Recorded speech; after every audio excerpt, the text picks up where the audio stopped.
Brendan and Nathan, this is Maude Flanders. I am so thrilled that you have this great Maudecast. I'm Maude, and I like it. And Todd and Rod would like it too. We should probably get this on tape. As you can see, I am Maude coding. What in sweet baby Jesus is going on here? Season 32X, episode 16, Major Things, which we have already spent 4 weeks on. Let's move on swiftly from Major Things. Let's move on swiftly. Exit Barry the Laugh. Enter Barry the Laugh. Barry the Laugh, nephew of Chuckle Brothers. I only found out recently that two of the stars of Gogglebox are the children of one of the Chuckle Brothers. That's why they are. Two of the stars of the Goggle. What? Two of the stars of Gogglebox. They are together on the show. To me, to you. Did they say that? Yeah. Was that the giveaway? That was Here's the remote control. You turn it over, Barry. Oh no, you turn it over, Jimmy. To me, to you, to me, to you. Oh, we'll just watch Channel 4 then, shall we? With some chocolates. Oh, snuggle, snuggle. I want snuggling in Gogglebox. It's too snuggly for me. I'd like to have it with some sort of fight, some sort of to the death. More tension, more active rollerball style active fights. More behind the scenes family dramas that are present on the sofa whilst you are watching. Yes, please. And now Helen is near. The opening theme music. Could this be the final ever episode of Sink into Grief with Helen Lovejoy? And our return and action. There was some sort of thing with Maggie not getting paid or whatever. We now return to Sink into Grief, your favourite place for satirical grieving with the one and only Helen Lovejoy, the queen of quirky morning. Tonight's episode. Now Helen is near. Bakimongo. Good evening, dear listeners. Welcome to Sink into Grief, where we channel all your deep-seated losses into glorious comedic catharsis. And tonight is a special one. In fact, it might be our last ever bongo, thanks to someone with impeccable moral standards and absolutely no sense of humour. Pause. That's right. I'm looking at a photo of J. Vernon Pentecost, host of the Judgmental Hour, All Stars, All Winners competitor, and my show's cutthroat rival. But we'll get to that. First, let's dive headfirst into our monumental episode tonight, our most monumental episode tonight yet. The Grief Olympics. That's right, tonight we're mourning with Star Style. We're pitting your absurd losses against each other to see who can grieve the most ridiculously. And helping me through this, as always, is my charming husband, John Hamm. Thanks for having me, Ellen. I'm here to bring grief and some levity to this event. Oh, John, you're too good to me. But let's be honest, we've both got a lot to grieve about. The socks you lost, for example. Tragic, and your son. Oh, my favourite pair. Don't talk about Ham Jr. My favourite pair gone forever. The way they cradled my feet. The softness. It's irreplaceable. He's at the bottom of the ocean. A la gauche. Everything you own in a box. A la gauche. Sniff. And don't even get me started on the loss of my secret chocolate stash. Vanished into the void. It's been 2 days and I'm inconsolable, Mr. John Hamm. Unfathomable. No one will ever know where those chocolates burps went. But what's all that in your face? But enough about us. Let's turn to our star listeners. We've received some priceless star submissions for the Grief Olympics. Let's see who's going for gold tonight, folks. Going for gold. First up, we've got R. Tonks from small town Ohio, who's mourning the loss of a mischievous squirrel. Apparently this little rascal broke into a bakery and threw a cupcake decorating party. Sprinkles, frosting, the works, then it died. Grief, he never shared any of it. So it didn't die, the grief was that he didn't share any of it. Oh, true loss for mankind. Next, John Hamm. Next, Umbatu Yai teacher sends us her grief. She's devastated over a fluffy bunny that stumbled upon a magical garden filled with talking flowers. But get this, it died. It wouldn't stop singing. It was unbearable and the bunny fled forever, scarred. Watership up. Oh, I'm crying already, Ellen. I cannot imagine the trauma of endless Broadway hits. Oh, but there's more. Here's another from Janice. She's in absolute agony because of her clumsy kitten. While trying to learn ballet, tripped over a pile of dancing plush toys that came to life and tried to help her twirl. The cuteness was just too much to bear. The evens couldn't. Those listeners are in real pain, Helen, but I think, change of tone, I think there's something a little more serious you want to address, isn't there? Exactly. Turn down that funky music. Precisely. How many can'ts can a white girl can't if a white girl just can't even? Yes, John. I think it's time to talk about why this might be our last broadcast. You see, dear listeners, while we were busy laughing through our grief, someone else was busy plotting. Someone with a holier-than-thou attitude and a grudge the size of a ratings chart. Yes, I'm talking about you, J. Vernon Pentecost. I know you're listening, Vernon. You've been peddling moral superiority on the Judgmental Hour and All Stars All Winners, and apparently that includes reporting me to the authorities for, let's say, some less than legal business dealings. Not exactly your job, is it? Say it ain't so, Helen. Oh, it is, John. Our good friend J. Vernon, upholder of all things virtuous, star, couldn't handle a little friendly competition. And now, as we speak, I imagine the police are getting ready to knock on my door. Well, guess what, J. Vernon? You can shut down the show, but you can't shut down me. Sirens. The sound of sirens. Helen does not flinch. And there they are, folks. Right on time. FBI, open up! Well, it's been a ride. But this isn't grief, J. Vernon. This is the start of a brand new chapter. Funky You'll never upbeat take music. me alive. Take this, pigs. I'll see you in hell. See you in court. See you in court, my darlings. Goodbye, John Ann.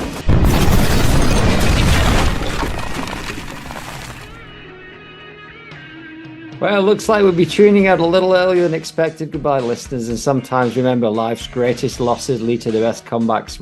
R.I.P. Scott Walker, no longer R.I.P. Cover her in mint sauce because she's on the lam. And thank you for listening to Sink Into Grief. Stay tuned for next week's episode of the Judgmental Hour with J. Vernon Pentecost. Or don't.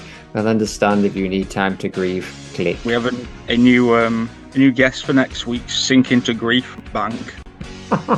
Cheers. Cheers, Louise. Maude, it's a my good cast. My Flanders looking on with a weary sigh as Rod and Todd fear monsters and sprays from the sky. She's an ooky spooky mum knitting wind chimes at dawn, wishing secretly that those fears would be gone. Shot by a t-shirt cannon mid-barbecue scene, surprised by tiny Ralphs popping up unforeseen. Guinea pig in tow wearing a tiny vest. Maude simply smiled. Chaos was her guest. Falling off arcs, her sombrero askew, painting landscapes of skies in a vibrant hue. Maude Flanders, through it all, stayed serene, a barbecue queen in life's bizarre routine. It's the last sort of content ever. Maudie, something podcast. Who would have actually? Who would have even genuinely genuinely 100%. Come to the end of the Maude, so you speak, so if you will. So you'll speak as you say in English. So you will speak. But it is not the end Indeed. of the road.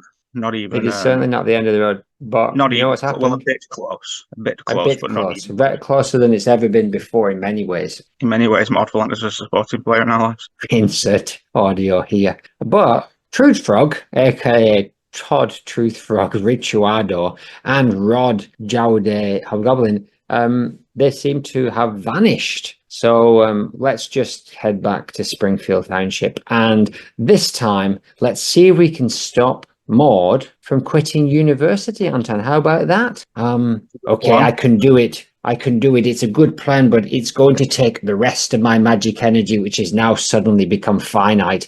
And I'm not exactly sure what's going to happen. Last time I tried this, I turned into a carrier bag. Oh, he's turned into a carrier bag. What year is Just as we this? thought. Just as we expected. Well, if Maude never quits university, she won't end up with Ned. We probably should have gone over this before he turned into a bag and cause a disaster at that stadium. But they're racing against time. We are racing against time to capture the most vulnerable moment. Thank you, Anton, for that boost, I guess. Not the chocolate bar. Give us a twirl, not the chocolate bar. Yeah, well, hello, good morning, and welcome. Stop, put down that bloody bacon butty, lad. Have a Princess Cashmere evening. Exactly. Did you get a message today from Jock, from Yeah, it's toddler just Jock? no, I didn't actually. Oh yes, I did. It's just come through now.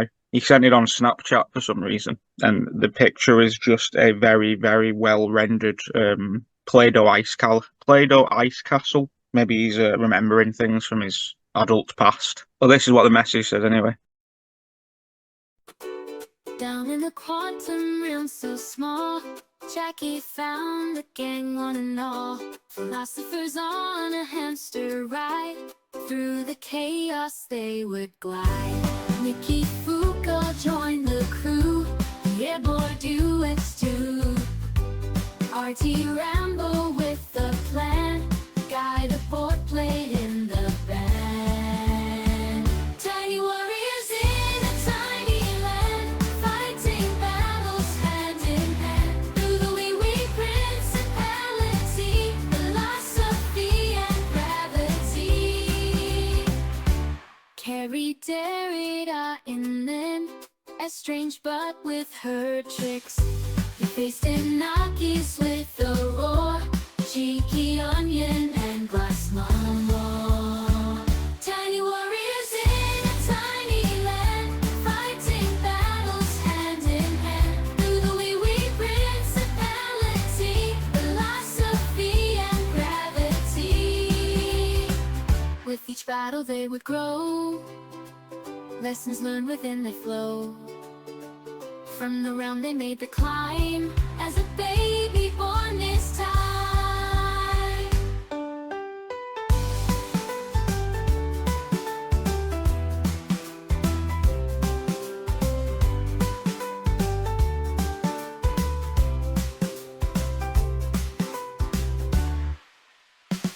Tiny warriors in a tiny land, fighting battles hand in hand. Through the wee principality, philosophy and gravity. Every other is wholly other, and one must constantly speak of the ghost, indeed to the ghost, and with it, which for a truth never presents itself. The spectre of the ghost is Phil. The ghost is the appearance of the invisible, much like the demon, and unseen force that lingers at the edge of perception, shaping our fears, desires, and thoughts. Both ghost and demon inhabit the spaces between presence and absence, embodying what cannot fully grasped, embodying what cannot be fully grasped, but is always felt, haunting our consciousness with their silent power. And yet, in the midst of these spectral hauntings, even a toddler, wholly unconcerned with such abstract matters, may simply wish for something as immediate and tangible as the new Postman Pat magazine, because it has a special figure of Ted Glenn. And if I don't get that Ted Glenn, you're all going to be cleaning my feces for a week. Especially you, demon cow. Go get me that Ted Glenn. Oh, Ellen's a Jock. bitch. He's definitely entered into the terrible twos just in time to clash with his adopted mother, who seems to be absolutely possessed by demons. I think it's not looking good for the MFIMDb, and it's not looking good for us here actually. It's also it's also interesting that his mother Maureen is at the museum, but Clara's still raising him. His mother's busy with the actual baby of Octagon Derrida. Oh yeah, he's not Paramedic a fetus proper of baby. these. I don't know what it's hard to know what he is. But look who's over there. So it seems like we have actually traveled back to Maude's university days. Hopefully we're in the time of year when she came back, when she quit university after being kidnapped and taken to the island. But look, there's her cousin, Sarah Sizemore. And is that Clancy Wiggum with her and her new boyfriend? He seems to have a security guard outfit on, and you got your wish. No script. It does seem that to be that way. It looks like she's trying to convince Maude to stay. Maude, you should stay at uni. I think you'd really like it. Oh, thank you, Sarah, my wonderful cousin, my cousin. But the experiences I have had in the last couple of months, getting kidnapped and all the Wicker Man stuff, and then the drama with Alf that I had, where we had a falling out over that. Well, you know what it was. I'll let you think of it later. But so I think I should just quit university. Sarah, can we just, Boggled. Sarah, can we just go? Yeah. I'm on a shift at 8, Sarah. Yeah. These Oh, nuts, Clancy. these nuts. Clancy. Let that be a lesson for these nuts. Oh, Clancy. Come on then. Let's go. Maud, you do what you want. I'm not really asked. Say it's a Yeah. wrap. Actually, so I don't know you, Maude, at all, but I think if you don't go to school or whatever, and now you'll end up like somebody said it back up and if you end up just fucking like Iceland, you'll end up in Iceland. Somebody shit in Iceland's that way, yeah, what, man? We could find a line between no scripts and words. Tangible words. Come Either on, way. Sarah, let's leave this cloud to her own decisions. Come on then, let's go. Here. I'm leaving Maud, I'm leaving you if you don't leave her. Maud, you can have this bit of chocolate ice cream I've got left that I always give you the last bit of that's setting up why you might possibly like it in the future. Give me a I've number. forgotten whether in all the drama and travelling around, I forgot. Are we supposed to be trying to get her to quit uni or getting to stay at uni? Because she's already quit. No, we want her to quit. We don't want her to go back because she yeah. has quit, but we know from the story that she does go back, right? Yes. Yes, and that's where she meets Ned. That's where she meets Ned, and then that's where they both then go to Springfield. I thought she'd already met Ned in Edinburgh. I think she met, but she left him when she went. She was on the island, right? Oh yeah, so she's not yet. But so now she's quit. She'll go back and she'll meet him, and then I don't. She finishes university. We don't know, to be honest. We've never clarified that fact. It's gonna get. Give me a number between 1 and 300. Number 209. 209. Soul Saver. Oh, fuck 'em. I think it good solid short one. I think it would depend on the soul. I think she's at that level of righteous judgment where she feels like because she is one of God's children, she sort of semi has the power to decide in her head who is and isn't worth saving, which obviously is very anti-Jesus, but not her actual anti-Jesus, who goes by Jesus. I just think she would. I think there's a lot of people in Springfield that she would vouch for the soul being saved, even some of the more unexpected people. I think there must be a reason they've stayed in Springfield that long, and I think the charm of the town people is a big reason that Maude stayed in Springfield, because it's very reminiscent of her Goodman childhood and her Turnbull childhood. So seeing people knocking about like Mole Man and like Duff Man probably, and these kind of wacky one-note characters remind her of her uncles and cousins. So I think she'd even stretch as far as Mo. I think she could even find some sort of, if she got Mo on a good day when he's sort of in that sweet mode, I think she would vouch for, oh, you know what, he's not that bad actually, he's just got a lot of issues. Oh, indeed. But Chatbot says that she would try and save Homer and Bart and Lisa, Marge, but she would not save Mr. Burns, Krusty the Clown, Snake Jailbird, or Sideshow Bob. I'm inclined to disagree with Sideshow Bob. We've had a sort of, even Chatbot's not answering, you know. We've had a bit of a Homer Simpson, yes. Patty and Selma, maybe. Maybe Patty, but not Selma, or vice versa. Yes. Appreciates work ethic. I'll tell you a character and you tell me yes or no. Groundskeeper Willie. Yes. Maybe. I believe. I say yes. I think she would again, similar to Mo. Yes, probably. Comic book guy. No. Ooh, why not? I don't think there is any good beneath his sarcasm. I think it's kind of different. Whereas Mo and the other one we just said, Willie, sort of feel below other people, and comic book guy kind of sees himself as above people. Mill has his parents. Mill has his parents and Mill has his dad. Yeah. Yeah, to both. He's seen Maude.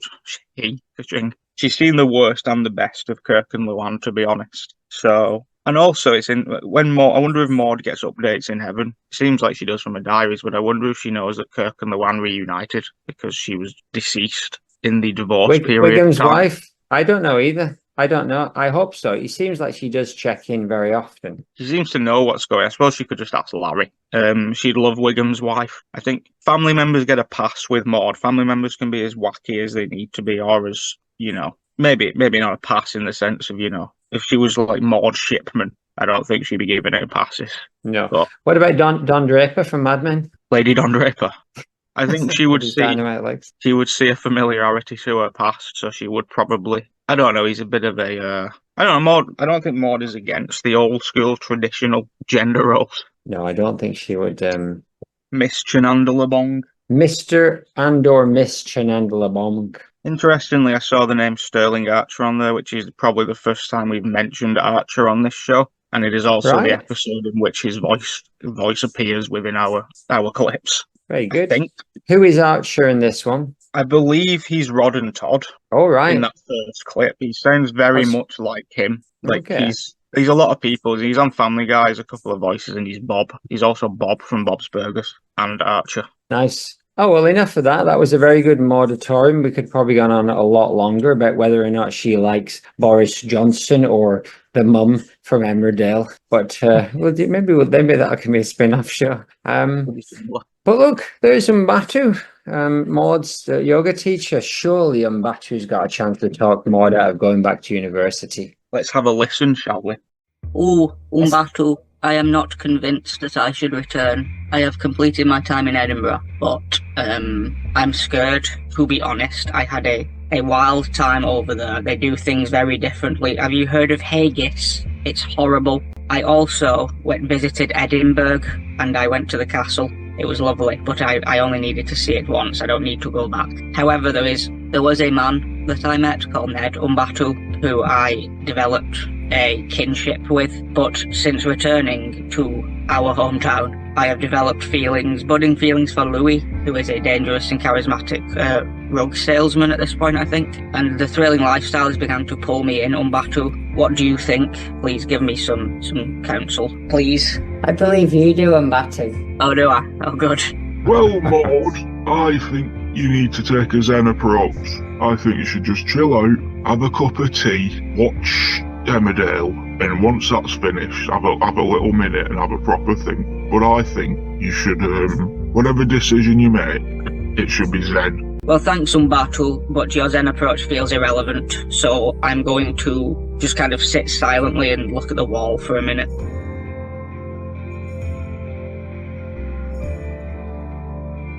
Oh, it's not working. We have to get involved, I think.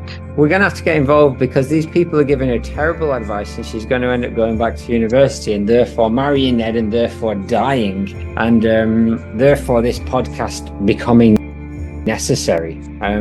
There's Barry the Laugh and he's with Ralph and I think his brother's called Alf, but some people call him Roy.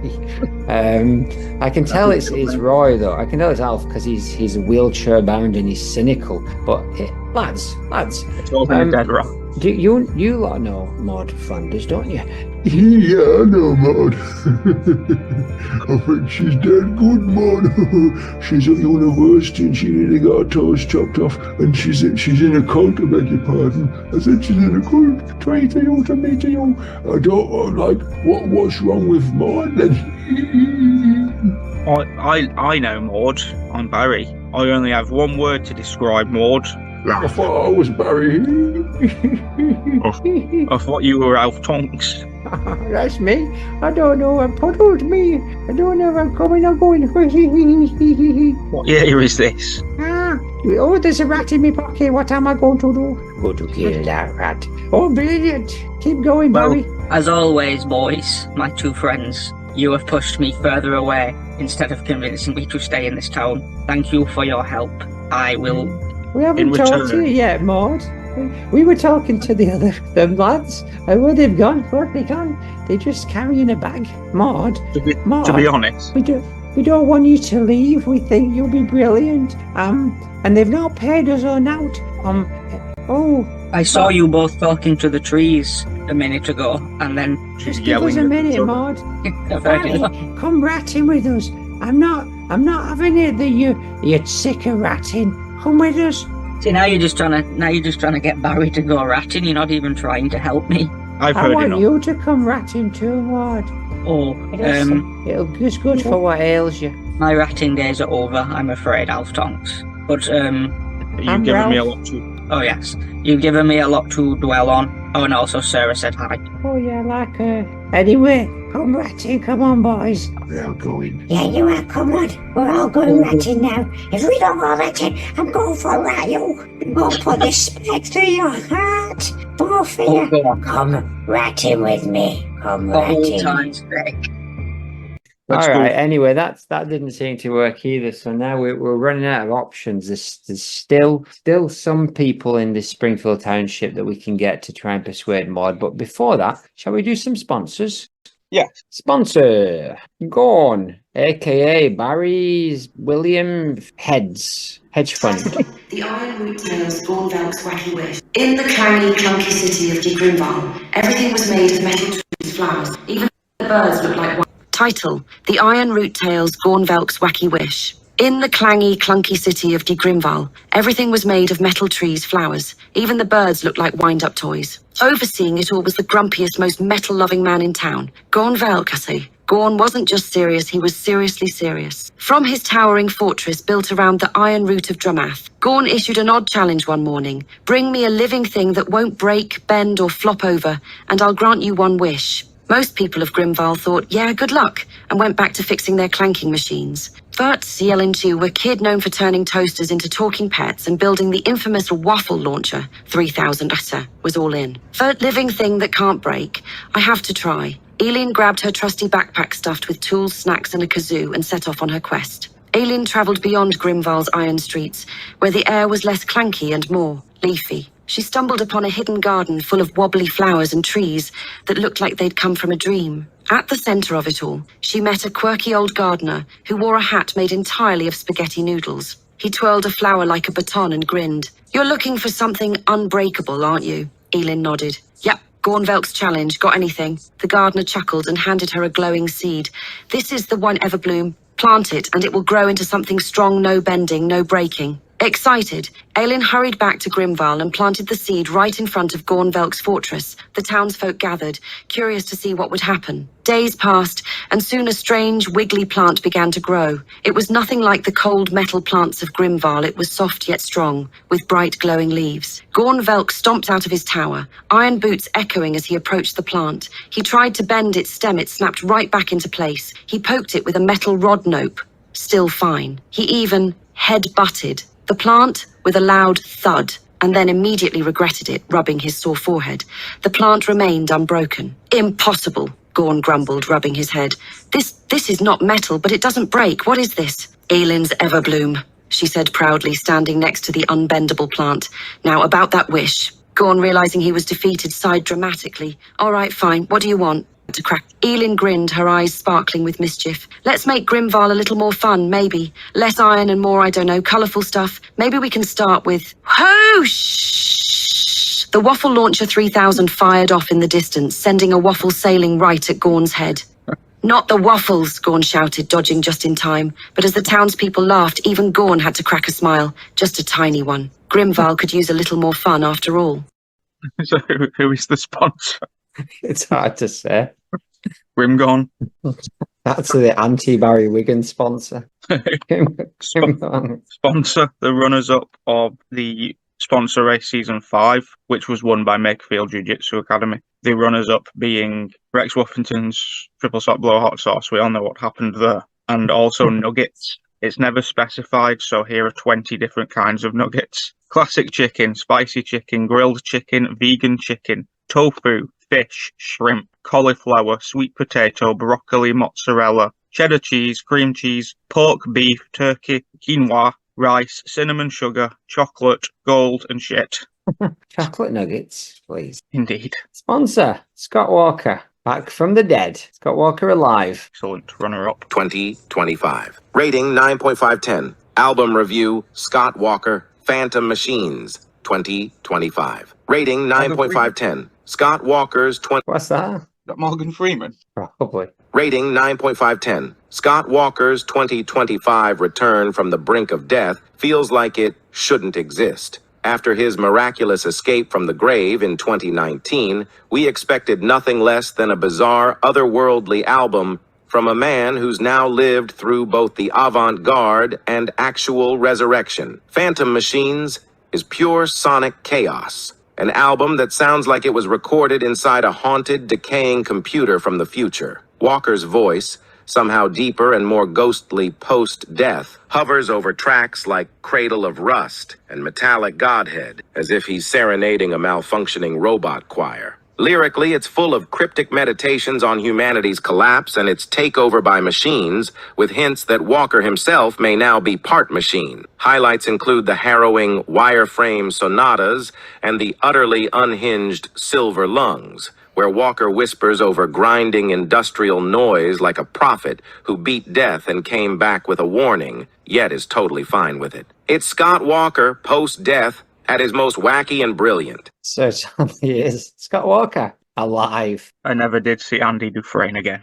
Sponsor, Scouse Ballet Shoe from Shoe People. Why did the Scouse Ballet Shoe refuse to dance? I divinity. Because it refused to Liverpool a muscle. Sponsor race. Sponsor race indeed. We're going to do one now and one later, or I'll do them both now. Let's do one now, one later. This is the long one.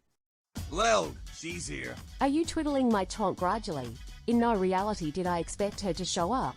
I know. I would have put good money on it being a hoax. It's a fucking shithole gradually, oh god. I'm stressing out.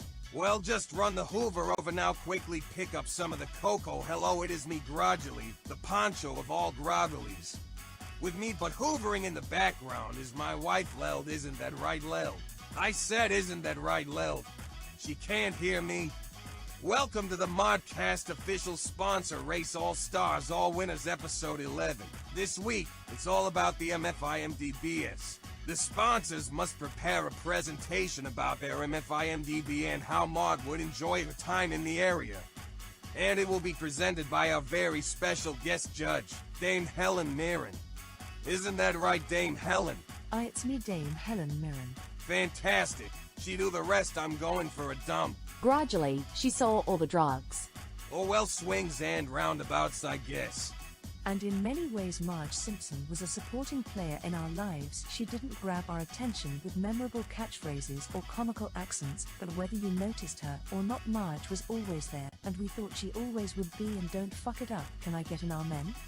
What? I said Marge. Kerching. Onion, owner of MFIMDB number 4 in Wyoming, North Carolina. Maude Flanders would probably love Devil's Tower in Wyoming. As America's first national monument, this striking natural formation carries a sense of awe and wonder, fitting Maude's appreciation for peaceful, majestic sights. Its spiritual significance to Native American tribes might also resonate with her religious and respectful nature. Also, she is a cheeky bastard who gets her titty oot. Go and shut the windows, Lukey. I am Onion, and if you were to ask me if I would eat a steak pie, I would simply tell you. I would. Murray Lloyd, owner of MFIMDB 25 in Nauru, Micronesia. Maude Flanders would likely appreciate Yaren's peaceful, community-oriented vibe in Nauru, Micronesia. As the de facto capital of Nauru, Yaren is small and quiet, with a close-knit population, which would align with Maude's preference for simplicity and strong community values. The island's serene beaches and unhurried pace of life would offer her a tranquil environment, ideal for family-centered living and quiet reflection. Well, Diamond Nin Duad, Jai Phalian Denai Wad, I often am Jenad I Ganu, Os Na Chorn Ni Jenad, Rauch Wybod Arganyad, Parfud Mare Madawayad, Nose Henor. Robert Pappy Nando's Paps Boy, owner of MFIMDB 112 in Ulangam, Mongolia. Maude Flanders would likely appreciate Nando's focus on family dining and its welcoming atmosphere. With its casual, friendly vibe, Nando's is a great place for families to gather, which fits with Maude's wholesome, family-first values. She might also appreciate the option for healthier grilled chicken dishes, aligning with her more traditional and modest lifestyle choices. Rob Pappy Boys, Pappy Boy Nando's Rob Pappy Boy, Pappy Boy Nando's Pappy Boy Popster Poppington Nando's Pappy Boy Nando's Rob Pappy Boys, Pappy Boy Nando's Rob Pappy Boy, Pappy Boy Nando's Pappy Boy Popster Poppington Nando's Pappy Boy Nando's. La Bafana, co-owner of MFIMDB 100 in Ventura, Atlantis with Hom Hom Jr. Maude Flanders would likely appreciate the strict no swimming in the shark tank rule at the Lost Chambers Aquarium in Ventura, Atlantis. As someone always concerned about safety and morality, she'd be relieved to see that even in a place as adventurous as Atlantis, there are still rules to protect people from doing anything too reckless or sinful like, diving headfirst into danger. Also, this themed is co-owned by Ham Ham, who has recently got into farting on TikTok, so you just know Bafana is low-key having a mid-time FR no caps. Riz Lord. Also she comes at night in worn-out shoes. J. Vernon Pentecost, owner of MFIMDB 38 in Aranza Castilla La Mancha, Spain. Maude Flanders would probably have enjoyed Arancha Castilla-La Mancha Sabrina, the teenage witch runway look from Drag Race España. Arancha recreated a fun, campy version of Sabrina's classic 90s outfit, which Maude would appreciate because of its modest yet playful style. As a fan of wholesome family sitcoms, Maude might relate to the light-hearted, innocent nature of Sabrina, and seeing Arancha embrace that nostalgic character would certainly resonate with her love for family-friendly pop culture. She also thinks that Arancha was eliminated far too early on RuPaul's Drag Race UK vs. the World Season 2, and she definitely does it isn't just an addendum by Nathan. Maude says #RobbedQueen. Rex Wolfington, owner of MFIMDB 102 in Tipperary, Ireland. Maude Flanders would probably enjoy the quirky and colourful street signs in Tipperary. Some of these signs, with their old-fashioned charm and playful local names, might give her a good chuckle. Seeing names like Balladiddle or Mackinaw could be endearing and provide a light-hearted moment of amusement during her visit. Woof bark woof bark woof woof. Sorry, I'm just translating a message live from Rex himself. He has requested some of his own hot sauce. Gasp. In a rather aghast and cruel twist, Rex has now eliminated his own hot sauce. We're not doing a runway this week, these are well long. Growlith the Ice Dragon, co-owner of MFIMDB 39 in Riquier, France with Ross Kemp gang member Desiree. It is 7:06. Do you know where your Maude Flanders are? They are in Riquier. Maude Flanders would probably enjoy exploring the Riquier Christmas market if she visited during the holiday season. The market's festive decorations, artisanal crafts, and wholesome, family-friendly atmosphere would align perfectly with her love for tradition and community. She'd relish browsing the charming stalls for unique gifts and enjoying the holiday spirit in a picturesque, old-world setting. Desiree, temporary owner of MFIMDB 10 in Umeda Sky Garden, Osaka, Japan, usually owned by Hester, who has had to take a few weeks off to do X Factor. Maude Flanders would likely appreciate the peaceful, panoramic views from the Umeda Sky Garden in Osaka. The garden's serene and expansive views of the city would offer a tranquil escape, perfect for reflection and enjoying nature. She would enjoy the calm, family-friendly atmosphere of the space, which contrasts with the hustle and bustle of the city below. Just as long as she doesn't buy any foot-longs. Fun fact, the Maude eyes featured on the Sky building are affectionately referred to as 1 in Baintencho 1 in Tenjimbasha Suji 6 Chame. Cod Slater Slag, owner of MFIMDB 56 in Ookie Spooky, Haddonfield, Illinois. Picture Maude, in her classic, cheerful style, trying to keep everyone's spirits up. In a zany twist, she might attempt to distract Michael with a comically oversized pumpkin she's been using as a decoration, trying to roll it toward him as a diversion. Her frantic but endearing efforts to maintain a semblance of order could momentarily confuse Michael. However, her ultimate fate would still be tragic as she's caught and Mike eats her face off in one swift yoint before calling her a slag and shouting Gerard Taomoyi Pab. Rodney reinventing education MacLeod, owner of MFIMDB 11 in Mount Erebus, Ross Island, Antarctica. Maude Flanders would find the idea of reinventing education quite intriguing, but might have some reservations. She'd probably quip, "Oh, I do hope they don't replace all the textbooks with virtual reality headsets and start calling it immersive learning."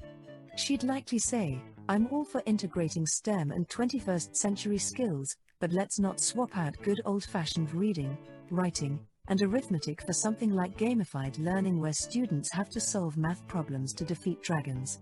While she'd support innovative methods like flipped classrooms and collaborative learning, she'd want to ensure they don't abandon traditional values. He'd probably say, "I'm quite excited about ideas like blended learning and adaptive assessments, but I do hope they don't replace core subjects with virtual field trips to outer space and call it experiential learning." While she'd appreciate the push for personalized learning paths and inquiry-based projects, she'd be sure to advocate for maintaining classroom routines and character education so that students don't end up just learning how to navigate a gamified curriculum without understanding the basics of respect and responsibility to the moon.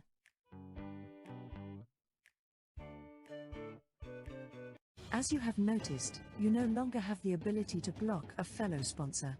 But the goopery is far from over, ladies. Will the following sponsors please step forward? La Befana, Happy Boy Nando's, Slag, Rodney, J. Vernon Pentecost, Rex Woofington. Sponsors, we have a scathing new twist in the game. 3 of you are holy rollers, but 3 of you are the wettest blankets of the week. As per, the 3 holiest rollers will Fland Bull for the win, but now the Fland Bull winner will receive a second Maude mask that they will steal from one of the wet blanket sponsors. I don't know why you're gagging, so I bring it to you every bull. Happy, Rex, JVP. I'm sorry, my dears, you are the 3 wettest blankets of the week. Kneeling Catslag, Rodney, and Befana, you are the 3 holiest rollers. Onion, Murray, Des, and Groliff, you are all safe from having a Maude mask snatched. The top 3 will now flandball to the song I Love Helen Mirren by Songbot. Good luck and don't fuck it up.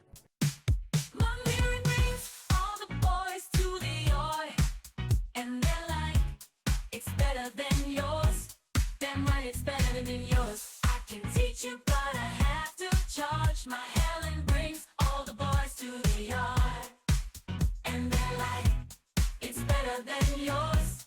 Damn right, it's better than yours. I can teach you, but I have to charge. I know you want it. The thing that makes me what the guys go crazy for. They lose their minds away and why. I think it's time. The winner of the Fland Ball is La Befana. Befana, you now have a choice. You may steal a Maude mask from Pappy, Rex or JVP, or choose to steal no mask at all. Befana has chosen to steal a mask from Rex Woofington. Shit's about to go down as we race towards the finale. Take it away, Pants. This was a right laugh. Groggily and Lelder, do you mind if I partake in some of those drugs you were hoovering up when I got here? To the moon.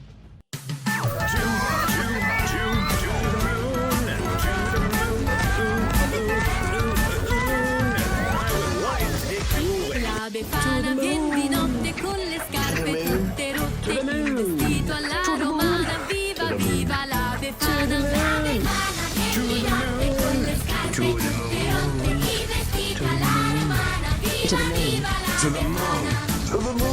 Stanotte sola sola sulla scopa vola vola, stanotte sola sola sulla scopa vola vola. La Befana vien di notte con le scarpe tutte rotte, il vestito alla romana, viva viva la Befana.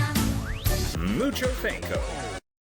Okay, so get ready because today we are diving into something really different. Modcast. No, it's not. Get off your slide. Take my modcast out of your mouth. Exactly. Listen, To the moon. brilliant, and I'm glad to see that La Befana got her time in the sun because she's my favourite Italian witch. She is, especially at Christmas time. And she comes Especially at at Christmas night time. and she- Hey, look who's there, right? We've got to get this shit together, otherwise Maud's going to go back to university.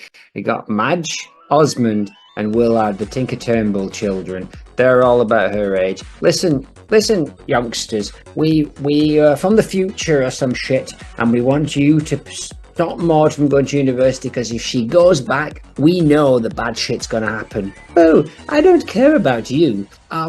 You arsehole, and I don't care about Maud, so what's in it for me? All right, listen, we've got a bag of Maltesers here, slightly smushed. Can I have it? I don't like Maltesers, me. The happy one can have it. Here, happy boy. You happy boy. Happy boy Osmond. Happy boy. Oh, happy boy. Happy boy Osmond. I don't know what's going on here. What is it you want us to do? Give me the Maltesers. I'll take them. All right. No. What we want to do is go and show Maude these nostalgic photographs, and so she will not leave and go back. She's fallen in love with the mafia man, and it's not going to go well for her. Oh, how interesting. Okay, come on then. Maude. Oh. Yes, I know I've got chocolate all around my mouth, but it's none of your effing business. Now I sound like Stewie. When did I turn into Stewie? No. I'm your cousin. We're all your cousins. It's the triple T's, the Tinker Turnbull teens. That's right. What do you want? What do you guys want? Oh, well, let's answer that question. We don't want you to leave, Maude Kaching. You're our favourite cousin, and now I can't stop doing the Stewie voice. You're our favourite cousin, and we want you to stay here forever because I've just got to. I read my tea leaves this morning. I've got into that or some shit, and I just think if you go back to university, I just think there's some things going to go down. It's very ominous, and because we love you so much, we don't want you to go. Yeah, Maude, you should stay. You should stay forever because you don't want to go back to Pennsylvania or wherever your uni is. Forgot Tulsa.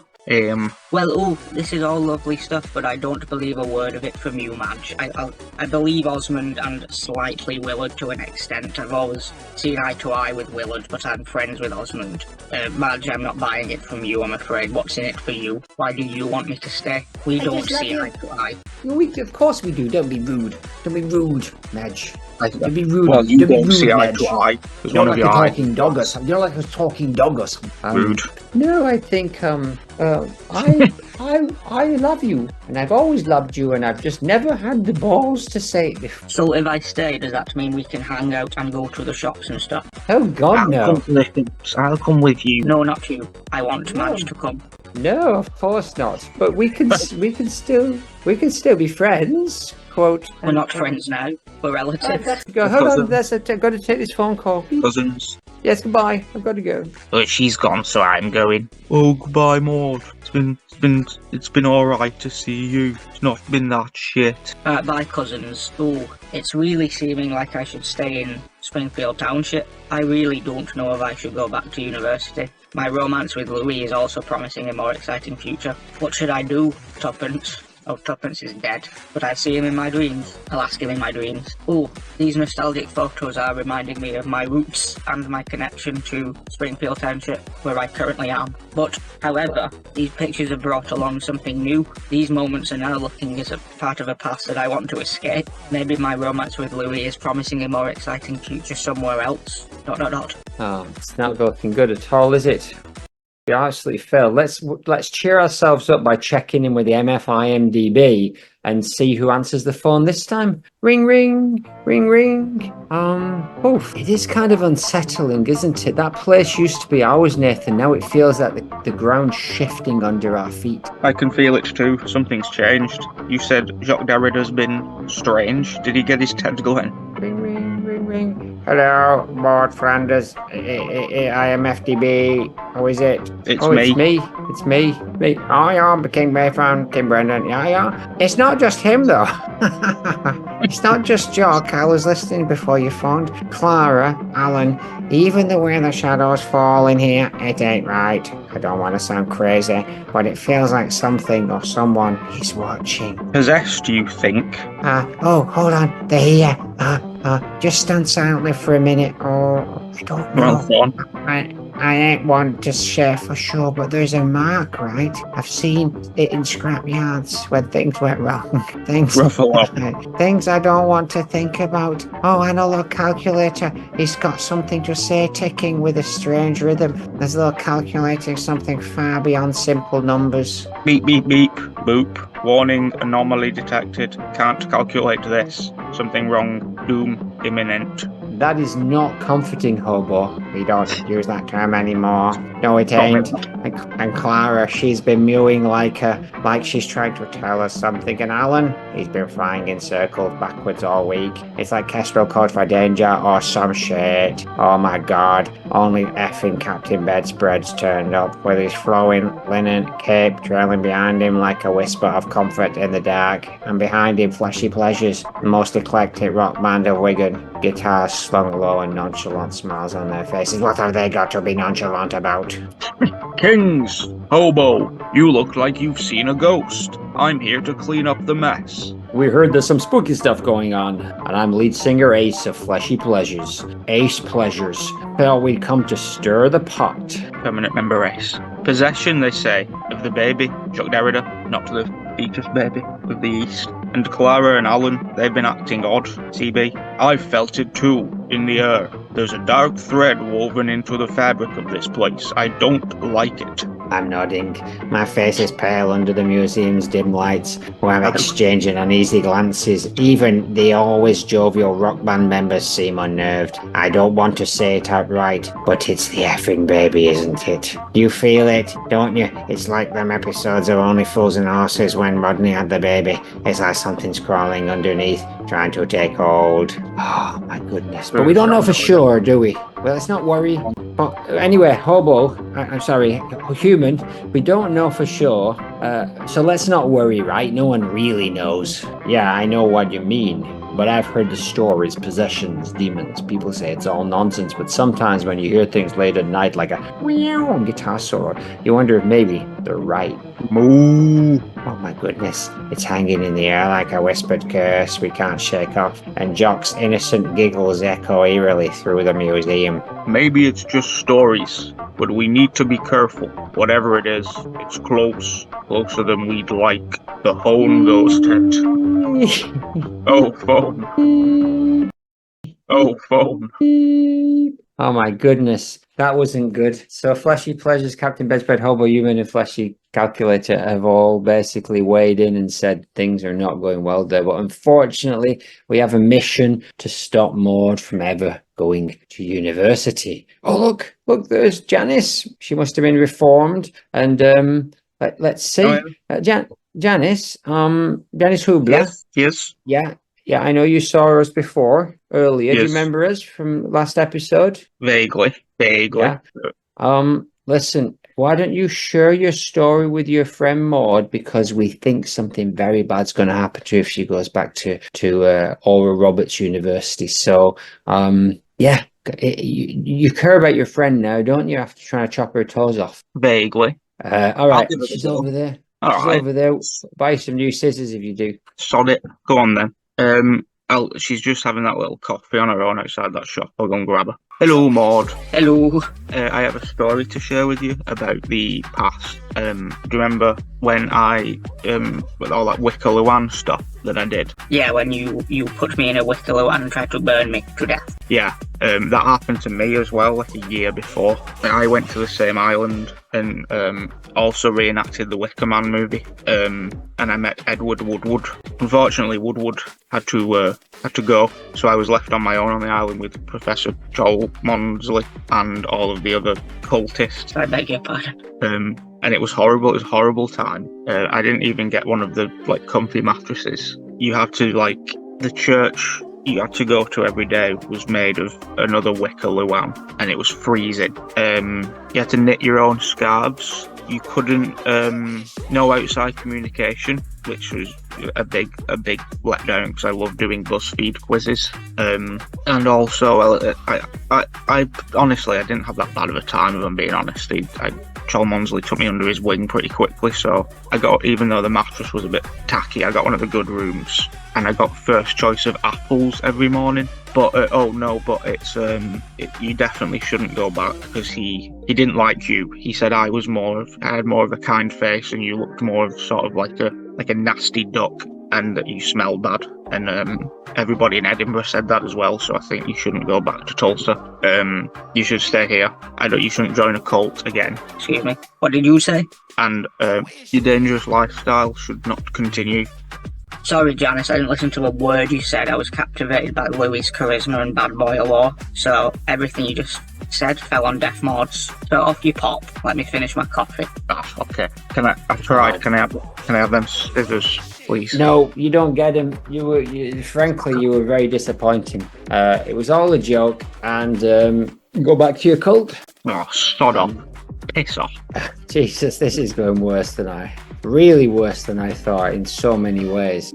Before content, you should watch the other sponsors. All right. Hello, hello, hello. My name is Dame Marjorie Pimento Squibb, and I'm stepping in for my dear frenemies / love anemies Graggly and Ladle Poncho. I am a seahorse with glistening iridescent purple skin. I have the biggest collection of Crazy Bones toys this side of Vietnam, and I will fight any tarty slappers who say otherwise. Don't believe me? Ask your mama. Joining me this week are guest hosts David Schmer, It's Schwimmer, Dane Helen Run, 124 Girl, Teddy Sheringham and Stamp, and it's episode only bloody 12. This week, it's Bread Week. For this week's signature bake, contestants were challenged to create cottage loaves, 2 stacked cobs with additional flavors. Desiree soared in this challenge, having spent almost a full 10-year sentence folding yeast and kneading shit. Cart struggles with her Walford loaf because she isn't versed in anything. Rodney MacLeod reinvented some garlic bread. Pappy Nandas dominated with a chicken drizzle cake. Schmer is crying. What do you want, Schmer? Hollywood handshake. Well, let me tell you, you are never gonna get it. Onion seems to have eaten all of her bread before it could be judged. Points were taken off of her for no bread, but added for her overall cheekiness. Technical challenge, Devonshire splits. In this technical, Dame Helen Run warned that timing would be everything with this donut, like enriched dough, split down the middle and filled with jam and cream. Sponsors were tasked with creating 8 neat, identical buns. Cue jokes about wrinkly balls between Teddy Sheringham and David Schmer, who was still in floods of tears, following a second Hollywood handshake from Stamp. This one down below deck. The winner of the technical was Groliff, who singed a Devonshire split, like he'd been doing it every camp day of his fabulous life. Stamp did some feces in a corner, but Rex ate it. Showstopper, platted bread centerpiece going into the showstopper onion. JVP and Rodney were in trouble while Pappy Boy, Rex and Groliff were at the top of the tent. Bakers were asked to create a braided bread bake with 2 different types of flour in 4 hours. Murray Lloyd set out to make its namesake tree, with sweet curry bread and bacon and palm sour ayon. Enian Cheeky Bee looked to redeem herself with a 9-strand epic braid made with walnut and Stilton along with wild garlic and nettle, while Cart Slater set out to create a stuffed crust pizza slag stopper. The utter slayer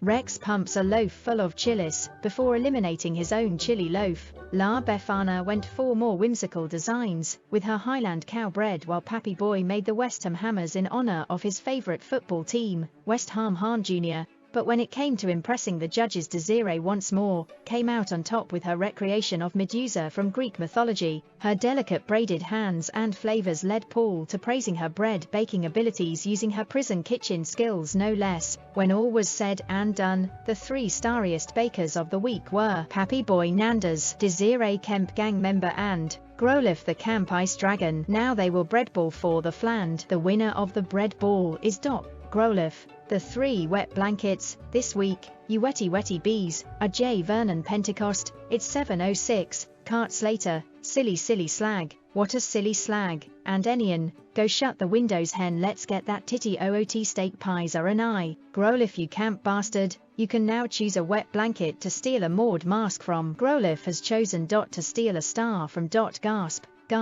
Nobody. Groliff camply states he wishes to earn stars on his own merit. Will this decision bite Groliff on his icy tail? And will Schmer ever stop weeping over there? Hollywood handshake down below. I'll fight you me, I'll fight fucking anyone me, go get your mam, I'll fucking leather her me mate. Thank you, I have been whatever name I gave at the start. Good night, take it away pants. To the moon, to the moon. I would like to take you away to the moon, to the moon.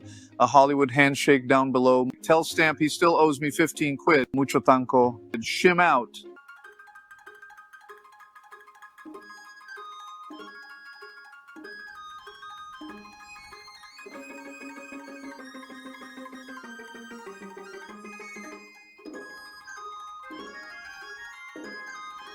Beautiful. Hollywood handshake down below.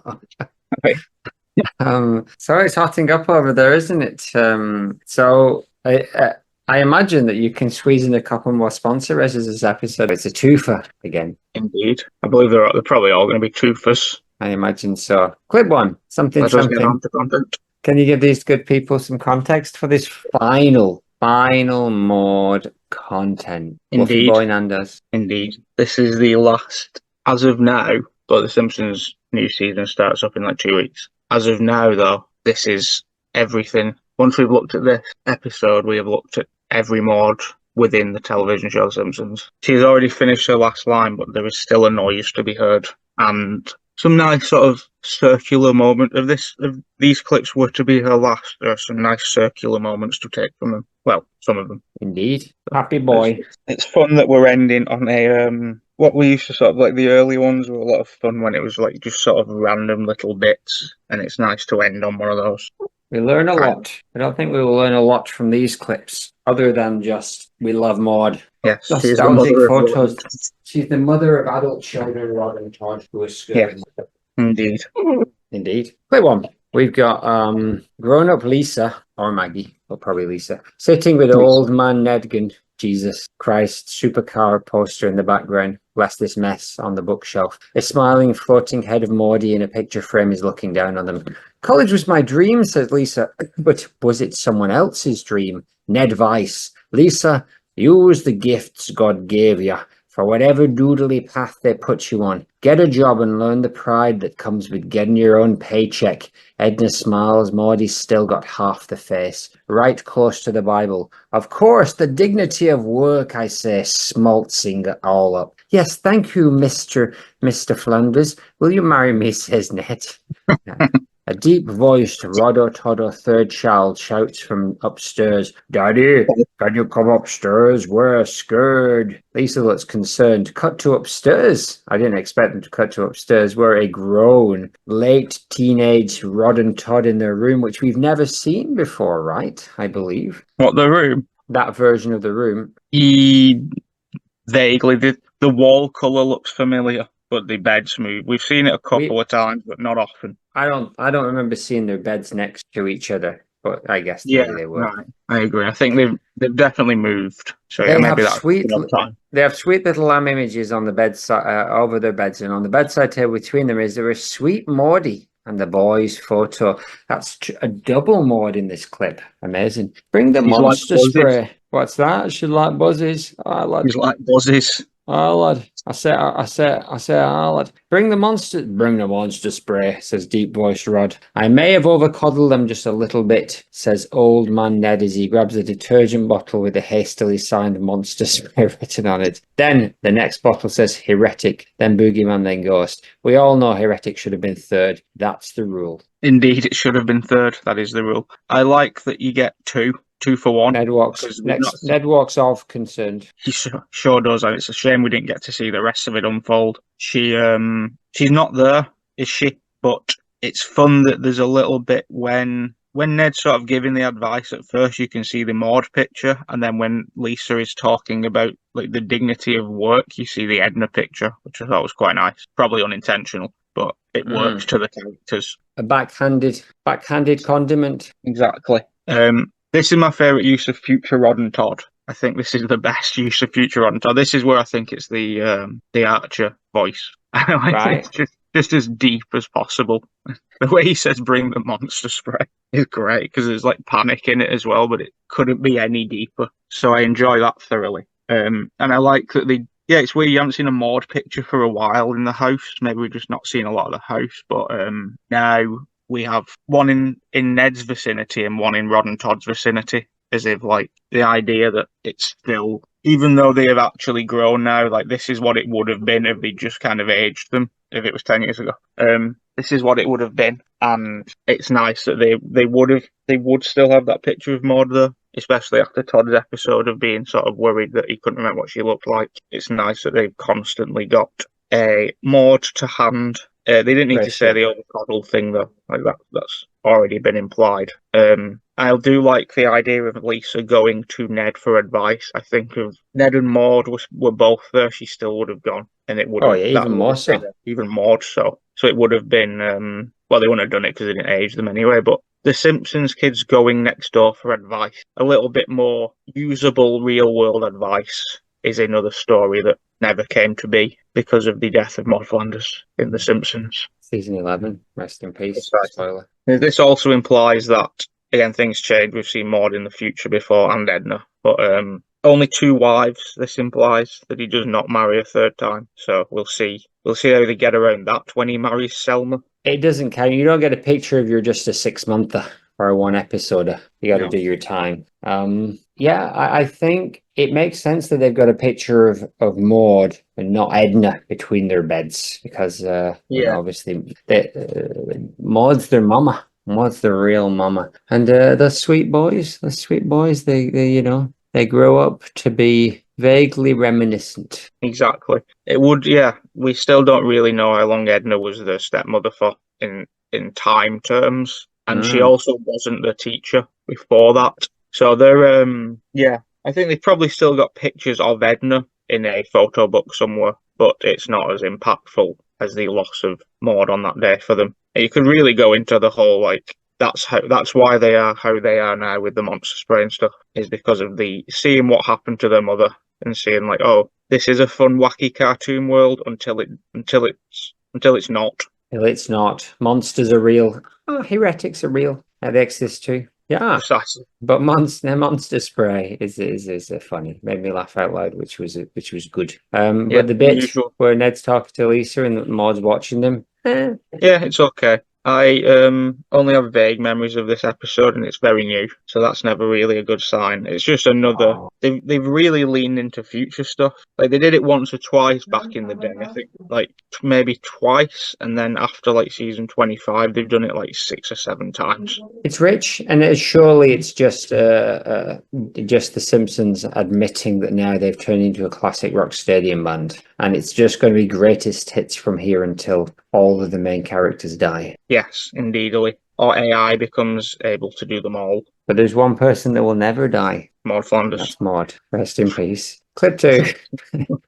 A concerned Ned. Season 33, episode 7. A concerned Ned. Are all Simpsons Neds now just in turmoil, I ask? Cute Rod and Todd in suits on picture, or in hoot, and an off-brand Maude-looking Victorian and down, and a picture of Cop Grenade. Grandad old picture. So we've got Rod and Todd in their suits. We've got Maude looking kind of just off-brand, and then a picture in the middle, which is the real reason we're looking, is Ned looking at his photo of his grandpa when he was little, and they seem to be, and it looks like his grandfather was a cop. Oh, Grandad, I donated the money to the orphans in honor of their decency, but now I want it back. How did that cash get in that tree anyway? I said, is this the Barb Fargo episode? It is indeed the Barb Fargo episode. This is the only hint of Maude in that episode, which is weird. I was thinking about this earlier. They could have had her just be in it because it's non-t-shirt canon. They kill off a couple of characters within the episode, like Disco Stew and Fat Tony and stuff, but just in a Treehouse of Horror style way. So they could have realistically just had her back for this episode as his overly Fargo-esque wife, as opposed to going the Barb route, which I never really considered before, because there was no need for... they could have put her in it and had her killed, and had that be part of the stakes of the episode, and also a callback to, Maude's biggest moment. But maybe they thought that was a bit too sad. So they do go off on a killing spree of characters that obviously are just back the next episode. It's not even Mr. Burns gets shot, turns to dust, etc. Because they just want it to be as Fargo-y as possible. So yeah, I think that's why it looks a bit off-brand as well in terms of the colours. I think the colours are a lot more muted for that, the episode in general. It's supposed to be a bit more maybe real. And that's I like that is what I got also. And I like that you see her when he's having this sort of moral crisis about doing the right thing, and how good of a person his granddad, played by Timothy Oliphant, was, even though the story is that he was not. Roddy Bart gets an elephant. Exactly. Yeah, and then he meets Barb, and the whole Barb thing goes on. But they could have easily had Maude be there with him. They didn't really need to explain it because he set up straight away that it was supposed to be a kind of special, and then executed her some kind of way amidst the episode. That's what I would have done. How But did if they I make was it there, clear that it was? she Was would that? not have died. If I was there, she would not have died. How did they make it clear that it was like non-T-shirt canon? It kind of starts as if the episode starts as if you've opened Netflix, but a Simpsons version, and it shows like a screen of variety of like shows, and they pick this show to watch. So it's Yes, we talked through that on the Barb episode. Yes, of course we did. indeed, yeah. Which again now seems that was like 2.5 to 3 years ago already that Barb made her debut. Barb returned as well. We will at some point discuss that, I assume. But Barb appeared in a canon scene. So we can only hope. Yeah, like it's just the idea of Maude, the memory of Maude, the picture there is enough to play on his moral choice, or like feeling immoral about his choices. I was trying to work out. She's judging him from a photograph. From afar, feminine scamming. I was trying to work out what was off-brand about her, but I just couldn't quite. I couldn't quite nail it down. Jimmy nail. No, the only thing I can sort of pinpoint is the lips are purple as opposed to pink. Oh, and the eyes are a little bit wide. She doesn't usually wear, and she's also missing an arm, or she's just got kind of really chunky on her left. I can see that. All right. Anyway, so she doesn't really play any part in the episode, but we have somehow managed to kind of at least use her as a symbol. So Carl Young will be happy. Exactly. There's a few episodes like this where I expected more from her. Like there's a whole like Lovejoy and Ned sort of full 2-part episode like this where they only ever did it from Who Shot Mr. Burns, and then they've done it a few times recently where it's a double and a twofer. Yeah, so I expected something out of that, and there's absolutely nothing in that. Not even a name drop. So not We even live in a hope. picture on the wall. So yeah, we Season, don't know. season 36. Season 36. Maude Flanders. There's already something. There's already that thing that they've said about this Ned episode. Should Maude Flanders have worked as a latex worker in a flashback episode of The Simpsons 36? Yes. You look at, I've got a whole list of Quora Maude Flanders questions because they're very. Oh, there we go. It doesn't specify whether she's going to be in it. But... No, but we know. Yes, exactly. So yes, exactly. The only Simpsons death that ever mattered. Perfect timing. We shall continue this right now. Sorry, big fish.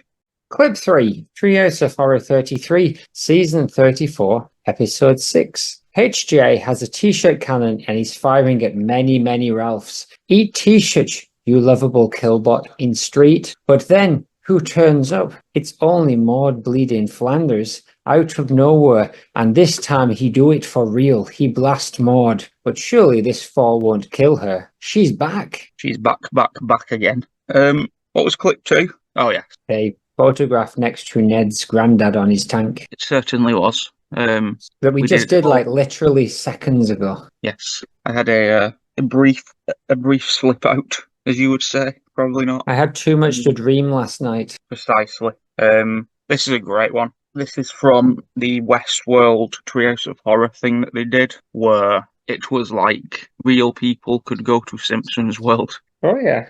And it was full of The Who. Like The Who or David Hasselhoff. Exactly, or just regular people who were visiting as tourists. Really? Interesting. So they did it as so the Westworld concept is Springfield and the TV show exists and it's fans of the TV show coming to Springfield to experience like if we were to go now and Springfield? Yes, ridiculous. So if they offered you opportunities to do things like ride the monorail, etc. So it's full of things like that. So as soon as it started, park. Yeah, but like a Simpsons theme park. A Simpsons theme park, good lord, whatever next. If you will. So as soon as this segment started, I essentially guessed that she would show up because they were showing so many what you would call iconic early Simpsons moments, or the things. Say if you were to ask somebody for like 20 Simpsons moments, 50. They were going for like those ones. So I thought, Well, the Maude death is at this point, like Roy had walked past in the background and like Sherry Bobbins had flown past on like an umbrella and stuff. Okay. So in my head, I was like, okay, so we're going to see Maude then. And we did. And we did. This And is, boy, what a Maude we saw. Well, they're using a variety of weapons to take down Simpsons-themed weapons to take down the Ralphs and T-shirts cannon. As soon as he said T-shirts cannon, I thought she better show up here because they could have just had the T-shirt cannon itself would have been enough of a reference for us to get what they were going for. So the fact that they did this is even more fun. So this is technically a Westworld robot mod that we are seeing. Nice. And it is not explained why it is part of the army of Ralph security bots, or whether it's just been caught up in the sweep of things, or whether he just took his chance because he saw a Maude robot. Why? What are your thoughts? Why there's so many Ralphs is my thought. Ralph is the security robot. Ralph is sort of their I didn't watch Westworld for long enough to know if they had a security robot, but essentially that idea, like Ralph's the stormtrooper. I see. I think just because it's funny, because it's silly. It is silly, isn't it? What my thing is, and I paused it, and I don't know whether it's just my pausing, but it didn't seem like the T-shirt ever hit her. It seemed like the T-shirt got close to her and then went far away from her, and she reacted as if she was a magnet, the opposite of a magnet, an anti-magnet. The other side of a magnet. Yeah, I didn't notice that. I was too busy looking at Maude herself. Did it not bounce off her? Is that why it's coming back this direction? But I will have another look. But that would also track. I would imagine that in this world, she is basically programmed to. All these robots are programmed for specific scenes as well. So there's like a monorail Homer, etc. Oh yeah, I see. So I imagine this Maude is programmed to walk like 10 centimeters and then do that as the the gag being, or the draw being, you get to kill Maude. It's a delight. And, the thing is that this Maude wants to die. So if you don't shoot her with that T-shirt cannon, you're actually hurting her. You are. It also, it's got two of my favourite controversies for a Maude clip of recent time. The first being not a controversy, but a joy. You see her land. We've never seen her land from this before. You see her lied on the floor with her face closed, and that is something that so that's new. So it's not like they just took the Maude, and also we get to see just a slightly different version of Maude doing that same walk, which is nice. That same little hot dog walk. It'd be nice if she had a hot dog tray in her hands. Little hot dog walk. Maude, it's a good man. She's doing a sweet little hot dog walk. It would be nice if she had a tray in her hand, but it's too busy getting shot by Ralph. Something. Tiny Jack Derrida, flat in a hamster. Exactly. This is one of my favourite recent clips just because it's fun. And it made sense with all the references that were going on. I would have brought this episode up either way because I would have been annoyed if this hadn't have happened, given the influx of things that all the Ralphs walking towards them at this point are saying classic Ralph lines, like dying tickles, etc. I choose you. Yes, I believe he says I choose you to die. Brilliant. And then not quite. We have to tackle a little bit of a controversy yet. I thought that was the controversy. No, I sold it as if it was, but this is the controversy actually. When listening to this, Maude's death fall can be heard as she is hit and falls, yes. And it is the death fall from Alone Again Naturally Diddly, which means it is not Maggie Roswell's voice. It is the voice of MMG, who is not credited for this. Credited for this appearance. So it's sort of like the reverse Roswell has happened in a full circle way now. That Roswell is back to being credited as Maude. I believe she gets a credit for this episode, yet she is not voicing Maude Flanders in this episode. And MMG's archive. She's an archive. Has been dug up and used. Does Roswell do other voices? Because she got a credit for that? Yes, she voices Helen and Luann. In this episode? No, I don't actually know. I can't remember. Luann gets a lot to do in Modern Simpsons, though, so it's very likely that it was Luann. Luann gets a lot of lines in Modern Simpsons. Why is that? Townsperson, I think. I think she's the sort of become the voice of female townspeople just from maybe lack of others, because yeah, Maude and Edna are gone. Helen's a bit too unliked and irritating. Helen's a bit too much. Yes, exactly. And so it just kind of falls to Luann quite a lot of the time. I've noticed that she's the one delivering like mob lines. It's So is that sort of wild, though, isn't it? That she's the one's sort of the only relatively normal female character that's not Marge. Precisely. Yeah, it's got to the point now where, well, I was thinking about the obscurity of Maude as well. Like within the Simpsons TV show, she is not an obscure character. She is only sort of a side character for people who only know a bit about the Simpsons. But in terms of true obscure females, you're looking at the likes of Mrs. Albright, etc. Etc. But yeah, I just thought it was interesting that MMG was not credited for this Maude scream, but they also did not get Roswell to do a second Maude scream, which would have been nice. But also, that is it. That is the last noise she makes. So the current last Maude noise was once again not made by Maggie Roswell. We're back to it being MMG territory somehow. That's what I was going to ask. I was going to ask, that's where we left it. It's a beautiful fitting end that it's a fake Maude death voiced by MMG. Being a Maude robot, not even a Maude. Not even just like an alternate Treehouse of Horror Maude character, like a built Maude robot, BMR. Football. Season 34, episode 13, The Many Saints of Springfield. A dead voice, Ned, is wailing in the rain because he lost 2 wives, 2 jobs, and desperately needed something. He sees a sign in the window, help needed. Then man turns it round, not you. Why not Ned, I ask. I desperately need to hit the pews. I desperately need to hit the pews and talk to the Lord, but no such luck. Why? And then it says, don't even read this sign. So we're knee deep in Ned here, but really the only reference is to his 2 wives thing. Yeah, it's a bit of a stretch. You're thinking of someone with 2 knives. This is pretty terrific. I've seen. I see. You know how to play knifey spoony too. Precisely. I would have called them Chazwazers. Yeah, this is a good episode actually. I quite like this one.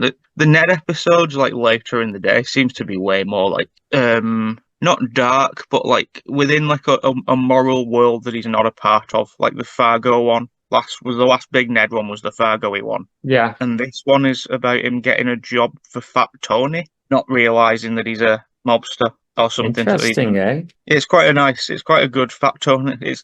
Season 34 is where they are. Like, how about Fat Tony and Ned? That's what I like about this season. Well, we could even flash back to when his ex-wife, his original wife, Maude, went out with Louis, one of Fat Tony's grunts. Yes, it is. There's a sort of I don't know if Ned ever knew about that. He probably did, but he didn't make connection of who Louis was. He probably knew there was a Louis, but not necessarily that Louis was this guy. Or what are the odds? Still lived in Springfield. What are the odds? There is what are the odds indeed? May come up in the diary today actually.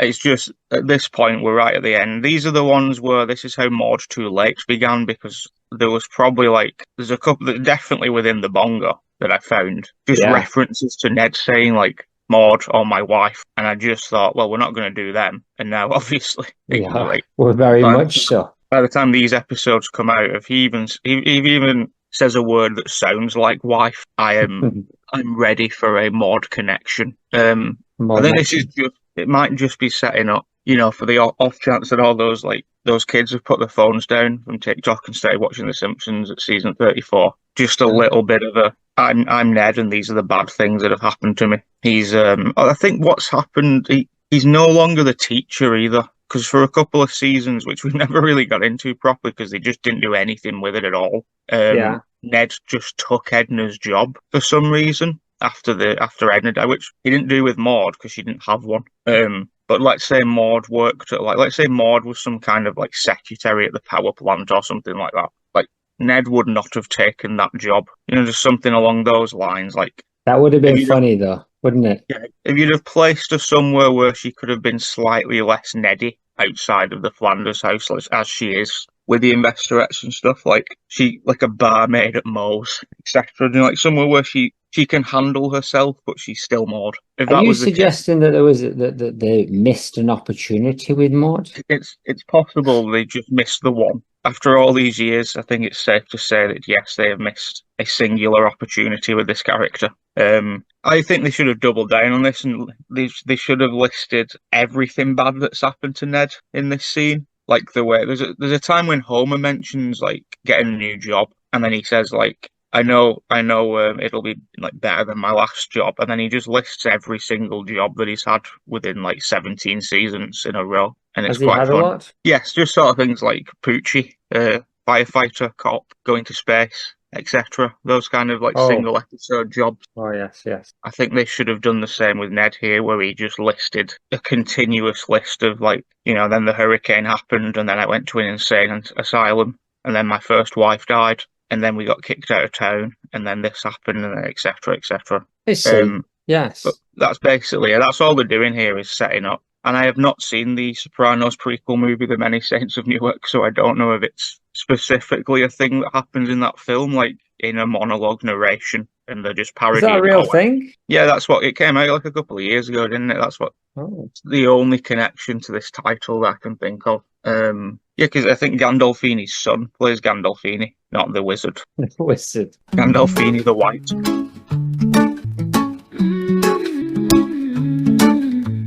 Yellow folks in Springfield town, jobs were up and coming round. Maude had dreams without a sound, then she fell to the ground. Ned was holding out some hope, Maude was ready to elope. Jobs were lined up like a rope, fate hit hard, couldn't cope. Missed opportunity, Maude's voice could set her free. Jobs that she could never see, now she's part of history.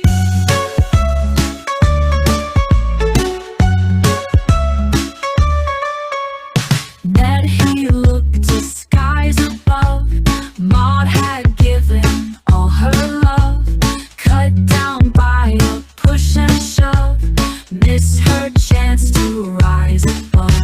Springfield couldn't see her glow, missed her chance to let it show. Now she's part of Undertow, gone before her time, you know. Missed opportunity, Maude's voice could set her free. Jobs that she could never see, now she's part of history. Who would have thought it? But Come it on, is Keith. indeed a missed Your real name. opportunity. Your real name is Keith. Come on, Keith. It was. It also. My family misses you, Keith. It also knows that she fell to her death without you telling it. It said Maude hit Wow. the ground. So Yeah. it could just be guessing, but Could just be guessing. Clip 5. yeah, that's clip 4 is just a bit of a stretch, basically, and It is. we've sort of not paid attention to the seasons here. Just go back a little bit. Go back up by a little bit. I mean, so 2 from 34, 1 from 33, and then another one from somewhere. Yeah, we're at the point now where like you're basically getting one a season, one sort of at least reference or visual of her throughout from season like 20 onwards. Bar a couple of seasons, she's been in every single season after being killed in the year 2000. It's crazy that they can keep finding ways to put her in it when they aren't me or you. And there's someone somewhere in there just keeps finding a way to put her in. I wonder who that is. I think it's a selection of people. I think there's people there now who are probably my age or maybe a couple of years older who were around to experience Maude as a character and witness the death. I also found something really, really fun and interesting. I'll send it to you in a bit. I managed to some guy's done a video about Roswell's voice departure, and it actually provided new info, like the $4,000 story. But it actually did provide new information that I never heard before, and it's also got the ad in the video of like who will die in Springfield tonight, like the original ad that I've tried to find in the past. So beautiful. That's going Stick that in. Oh, it will be stuck. Flanders, pure fateful, those seasons pass worlds apart. 20 years since she did part, yet there she is every aunt. In Springfield sky she appears, echoes fade, yet still she steers. Every season brings fresh tears. Maude lives on through all these years, haunting presence in the breeze, memory that never flees. In the Simpsons she still sees every season her reprise. Little clips her face will show, moments captured long ago. In each tale her spirits glow, like a ghost in the show's flow. Maude's laughter in murky light, though she's gone her soul ignites. Simpson family reunites. Maude Funny of that. Velveeta. Yes, what indeed. great work. All true. So yeah, we're up to a one a season Maude, which I just find I can't think of another character that has been killed off and not brought back to just have them back. You know, like Dallas, etc. Or when they did it with Dirty Den on EastEnders. Oh yeah. Dirty Den got shot into a canal in like the 80s, and they just they said his name every 2 or 3 years. Or Sharon might have said my dad, and then Kat called her a slag. But he came back like 15 years later. But it's not like they'd been mentioning him for 15 years and showing him once a year and then brought him back. It was just unusual. And even the ones on like Family Guy, like Muriel was killed, as we've discussed before. Loretta was killed, and they've not become like recurring. Muriel made one ghost appearance actually like a season ago or something weirdly, but they've not been brought back this way. And neither really have. Bleeding Gums Murphy a couple of times in like Bleeding Gums Murphy died in like season 6. Yeah, and I'd say he's had like 4 or 5 solid appearances since then. And yeah, Maude's he's pretty obscure as well, though, right? So there isn't as much. Do you think they regret killing Maude? The Simpsons. I think maybe. I think it's also on record somewhere, isn't it? Yeah. We've discussed how it was mean-spirited and a bad idea, which I don't think it is. I think for us personally, as a Maudecast, we wouldn't really. I don't think she would have taken on the life she has. We've said this before about being like a legacy character or whatever, but the way we've just sort of casually spoke about Luann having all these lines, that would just be Maude. She would just be, in a way, she was in many ways, Maude Flanders. But have you ever thought about what might happen if she hadn't? Like what some of the stories might have been? Yeah, I have actually. I've thought about that via chatbot at least once this week. Before you get into that, I've been playing songs off a tape that one of my mates made for me a long time ago. They're like Simpsons made songs that he did himself, so that's what those last 2 were. And this third one is called Missing Maude. Well, he's actually who the character Lil Zen is based on. His name is Big Den, Dirty Den, actually, Big Dirty Den, and Dirty Zen, yeah, and he Zetty Zen, you Zetty Zen. It's not. You ain't my ice cream. I am. Yellow town where we begin. He's got a nice voice. A neighbor lost a friend. Yeah. I'm not having that one. Let's have this one. A yellow town where we begin. Lost a neighbor, lost a friend. Maude, we miss the days we knew. Life's less funny without you. From the bleachers where you fell, we recall the bitter spell. Thinking maybe it was wrong. Now we're left to write this song. Oh Maude, come back and stay. The laughs have gone away. Regretting every line we wish for one more time. Storylines can sometimes break. Heartfelt errors humans make. Wishing we could turn it back. Restore the love we now lack. Every episode we tread, we think out the words we said. Apologies in our minds, the memories you left behind. Oh Maude, come back and stay. The laughs have gone away.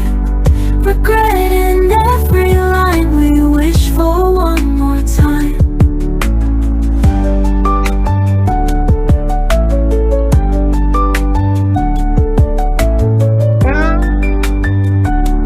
What year is this? Oh Maude, come back and stay. The laughs have gone away. Regret in every. Yeah, Dirty Den's got quite a nice voice, and he likes to write songs that are they're not all about Maude, but they're all from unusual perspectives. He just sent me one as well. Did he? That's... Oh, Beef is on board for another one. Oh, yeah. Now took her final flight. Springfield lost its guiding light. Next world turned upside down. Heavy hearts all through the town. And the softboard felt so cold. And the storyline left untold. On a reminiscing youth. Memory traces sorrow's proof. We miss you, but it's true. Springfield ain't the same without you. Your memory lives on through in the hearts of many we need you. Brilliant. A little bit of ska, a little bit of ska punk there. Oh my god. Just finish the fucking content. Just finish it. Quick 5. We can't delay it any longer. This is... Here it is. Do you want to give the good people some context? Could you ever for believe this it? Content? Sure. This is already like over a year. It's like a year and a half old. So it's been a while. It's already been quite a while since we've seen her in The Simpsons now. Because this is the last episode of season 34. And season 36 starts on like Monday. Oh. So we might be back in the race, back in Bongo. Back in Bong. Having a look, I do this thing now as well, pre-season, where I will look to see what episodes are, like they've got titles and then like brief synopsises for like 3 or 4 episodes. And it's fun to try and figure out where she would feasibly be placed. Season 3, 3, 5, 6. If you go to, not that one, go to Simpsons Wiki. The one at the bottom? Yes, but good wiki. Is this a bad one? This is bad wiki. It's probably the same anyway. So that one, you can sort of tell sometimes as well from the pictures they provide whether it's going to be a flashback. And this one, this one seems to me she might pop up because the Yellow Lotus. Yes, it is a past experience. And also Sideshow Bob is in it, so we might get some more Sideshow Bob activities, but probably not. The Simpsons encounter death on vacation at a high-end resort. But it does look like a flashback due to Homer's hair. Yes, it does. Oh, Lisa has a blazing misadventure in the dark world of capital cities downtown art scene. Boo. With Richard E. Grant as himself. That'll be funny. Grandpa reveals his past as a 1980s-era private detective. Trace of horror. Boo-ish. This is where 35. Your THOHs are your best bets for a Maude appearance. So we've got a timely Untitled political rage segment. Very timely Venom reference. So yeah, there's a possibility she'll pop up there. And then you got this is going to be one that's to watch. It's apparently a merged Patty and Selma vehicle. Good lord. 3 Hours of Horror presents Simpsons Wicked This Way Comes. They seem to they seem to be doing like 3 specials on Disney Plus throughout the next season. So like 3 double length episodes. I think that might be one of them. If you go back to the page, like the season 36 page, and go down a bit, there is something.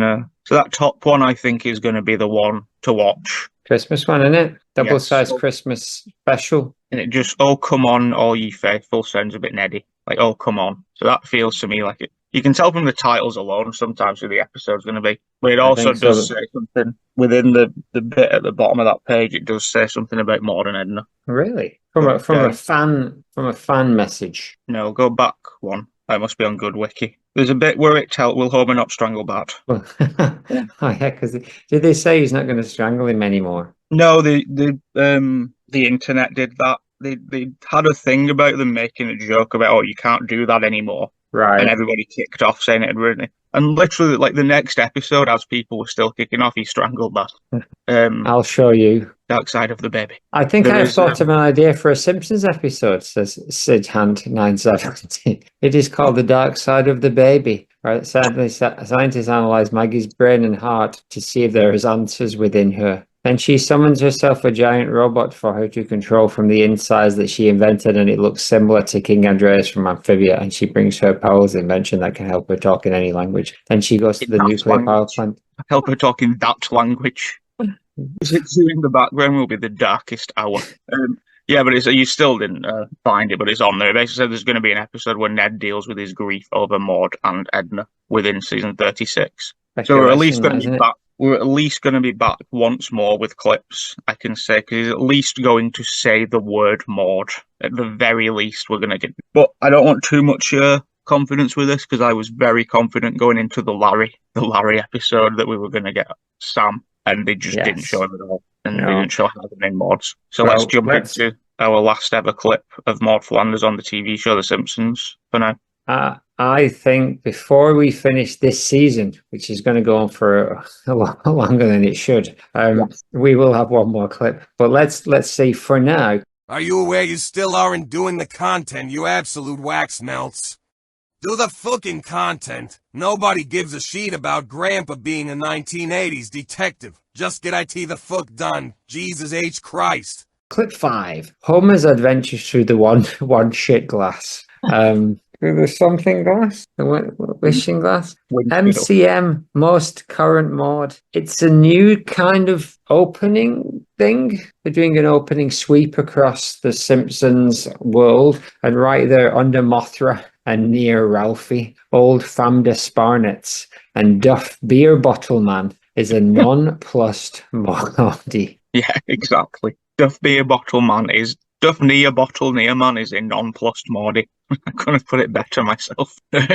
This was for episode 750 of The Simpsons featuring Lizzo. And for the gimmick for the opening credits was that it put 750 characters in there. So this is the only scene. Well, it's not even the only scene, because there's already 2 characters from the cast that don't appear in it. But this is the close, Santa and Cthulhu. Oh, they're not real though. It's weird though, because there's a lot of fictional, like, it's weird that they're not there, given that they've been on The Simpsons more than once, when some of the people are there. Like, it's not just people. There are, like, like things in the background that are bigger, etc. Mothra, for example. Precisely. A minor Godzilla villain, but no room for Santa Claus. No, but everybody from Disco Stew through to Groening, those 2 characters appear in this one scene. This is the closest to a cast. What is the episode?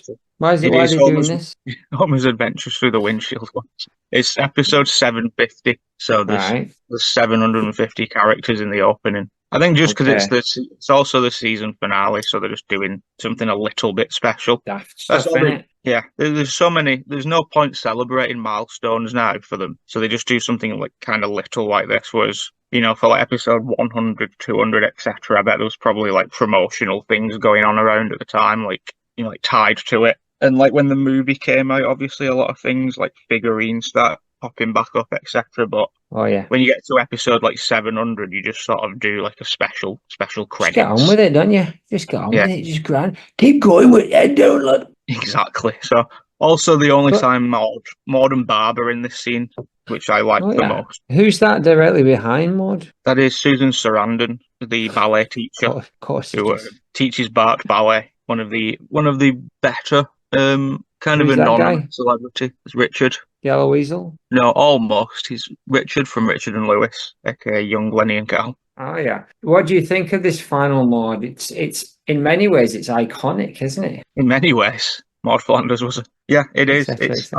I like it a lot, and as soon as it started, I was very confident that she was going to be in it. This wasn't like maybe they forgot. They've not. I knew that she was going to be somewhere, and she's also not that hard to find. Like she's right in there. It's unusual that they went for a live Maude, given that it's supposed to kind of contextually represent now in The Simpsons. Contextually representative of now, yes. Exactly. There's a lot of characters in it. I suppose that there's quite a lot of dead characters, and don't have they don't have the time to draw everybody as ghosts. No, God, no. But But everybody. in many ways, this mirrors how Maude was in her very first episode when she was watching Todd and/or Rod put those balls. Yes, she does look very golf game, doesn't she? Crazy golf. And she's standing the other way. I think you could flip this entire Maude cast and have her land right back next to herself. Dirty That's Dens very nice. sent me another song. While you think about that, why don't you listen to Dirty Dens song, which is called Nonplus Maude, which I think is based actually on this final ever Maude. I hope it is.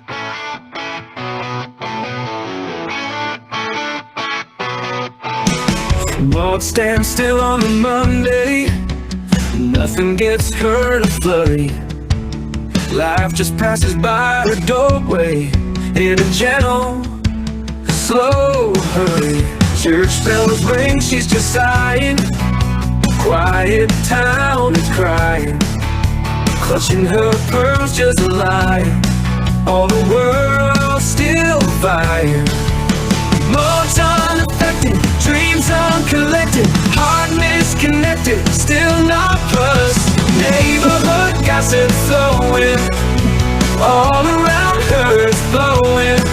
Suspicions keep on growing, still she isn't knowing. Oh, oh.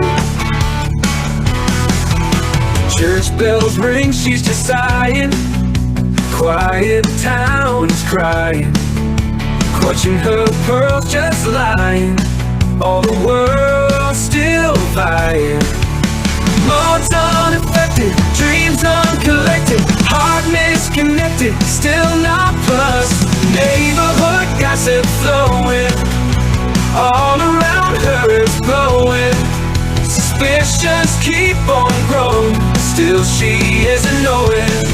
Yeah, Maude's unaffected, dreams uncollected, heart misconnected, still not plus. Pretty good on the guitar, actually, but I don't think he'll mind if I cut off that guitar solo. It's just 14 minutes long. But I think he's nailed, Maude's kind of almost ennui at the world surrounding her. Mothra's flying over her head. The golf game is unfolding in the distant past. Susan Sarandon is simply behind her as his Duff-near man. And she's just standing there motionless and unblinking, staring at the camera. As if nothing's changed, as if all those years since she died haven't aged as one bit. Maude, they haven't aged any of us. Sorry, finish your sentence. Maude, you'll be the death of us all. She sure will. She this is a very nice, happy. Well, he's also sent me a song and a YouTube clip. All right, brilliant. She's definitely nonplussed. I can tell you that. No, to think. When she walked down those stairs to offer club sandwiches in the year 1991, yes, she would still, despite having been killed in 2001, basically outlasted all of her audience in terms of staying youthful. This is kind of fun and unusual as a Simpsons fan to document when you reach a character's age. Because as a fan, I have currently only gone through Maggie, Bart, and Lisa that I know of. I'm rushing up on Marge though. I feel like Marge is supposed to be like 36. Yeah, and almost 38, right? That's the one I know. Yeah, so there's like Harry Shearer. I think is basically the same age as Mr. Burns, and it's fun that Maude was, even within the world of Springfield, Maude's youthful beauty, or whether she's 60 or not, we don't know, was captured forever. As her ghostly presence remained that age, like in that future episode when everybody else has aged up, but Maude is still That's right. a young ghost. She's also done that to her audience. We have all aged up around Maude as she is. She has not been blessed. Never get Maudie, never get old and grey. Exactly. She's not been blessed with the ravages of time. I've got a feeling we've looked at this already, haven't we? Have I not just sent to you? There's a possibility we may have looked at it within the cast. Or just for I fun. thought that guy was Tom Hamilton bass in the background, but I think it's Tom Petty. Tom Petty bass.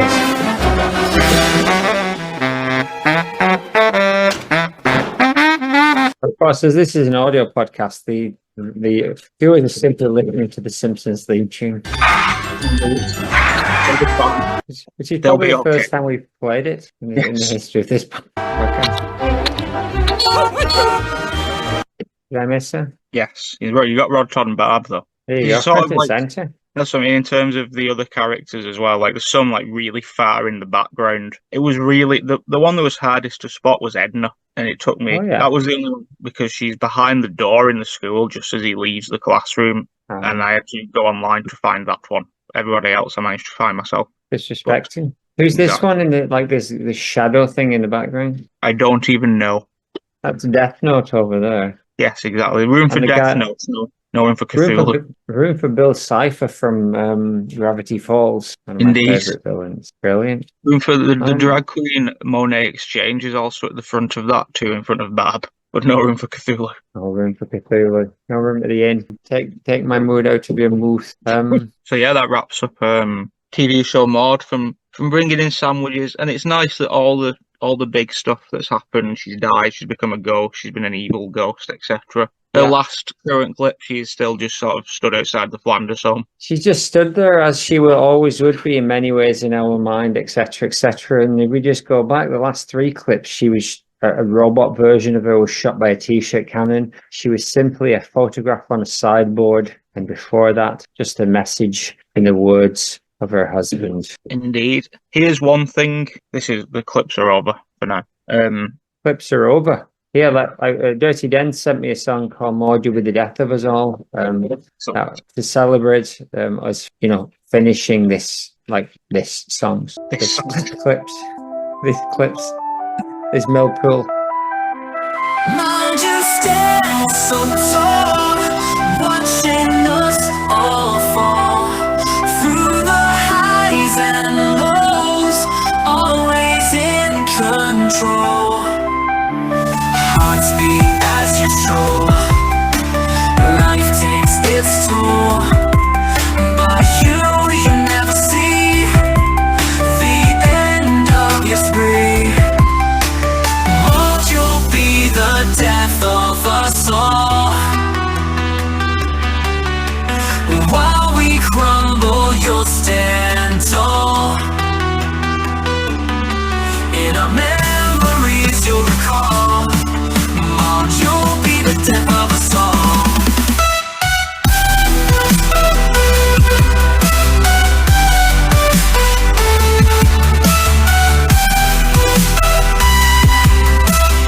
It's a great one, actually. I'm going to let it the whole thing play. You'll be the death of us all. Storms they come and go, still you never show a sign of wear or age on life's endless stage. Time is on your side, faith you will not hide. In this race we fall, yet you will last us all. Maude, you'll be the death of us all. While we crumble, you'll stand tall. In our memories, you'll recall. Maude, you'll be the death of us all.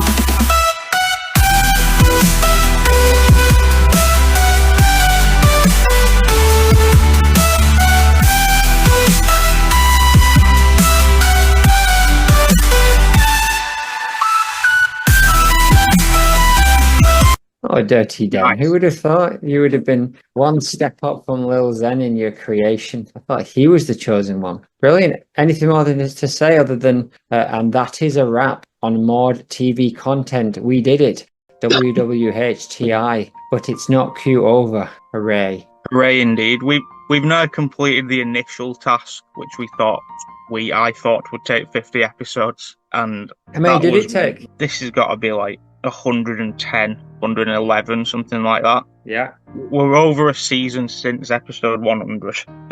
So that's nice. I also didn't think we'd be looking at this much more, and also some of them just didn't exist. when we began this journey. So, well done to us, but also Well done. there's still plenty of Maudes out there to really dig into. The next set of episodes are going to be, the real digging. Dreams do come true. Indeed. So episode 100. This is 14. Episode 114. Fantastic. So it only took us an extra 70 plus, which is good. That's always what we wanted, and in many ways, we got it. In many ways, we got it, but what we haven't got is we've not persuaded Maude not to go back to Oral Roberts University. This is going to be a 3 for if we don't. I know, I need to. Ingzaz is back just in time. So here we are. Just you, me, Woof Woof, Mr. Sweetman, etc. A talking wizard back, which is what we're now referring to Uncle Anton Ouijaboe as. And of course, a woofing dog. Woof, that's me. I could talk in some episodes, and others not so much. All right, so we've got a couple more chances left. Let's get Morgana now, and we'll see if we can get Morgana to persuade Maude not to go back to Oral Roberts University. That's her. We need to get her on our side. She's got the charm to keep Maude from leaving. I'm King Nathan from the Watchdogs, also known as Nathan from the Maudecast. She looks like she knows how to play the game. Offer her some cash, I bet she'll help. Just like my failed experiment with self-tying shoes, this better not be another disaster. Woof woof, it'll work. Just wave the cash and let Morgana do her thing. Oh look, the bag's glowing. Morgana thrives on manipulation. Just ensure she understands the stakes. Anton, what's happened to your voice? I'm just moving my finger over my lips. I don't need to. All right. You don't have a finger or lips, you're a bag. Well, you're a bag, you effing snake. You're a towel.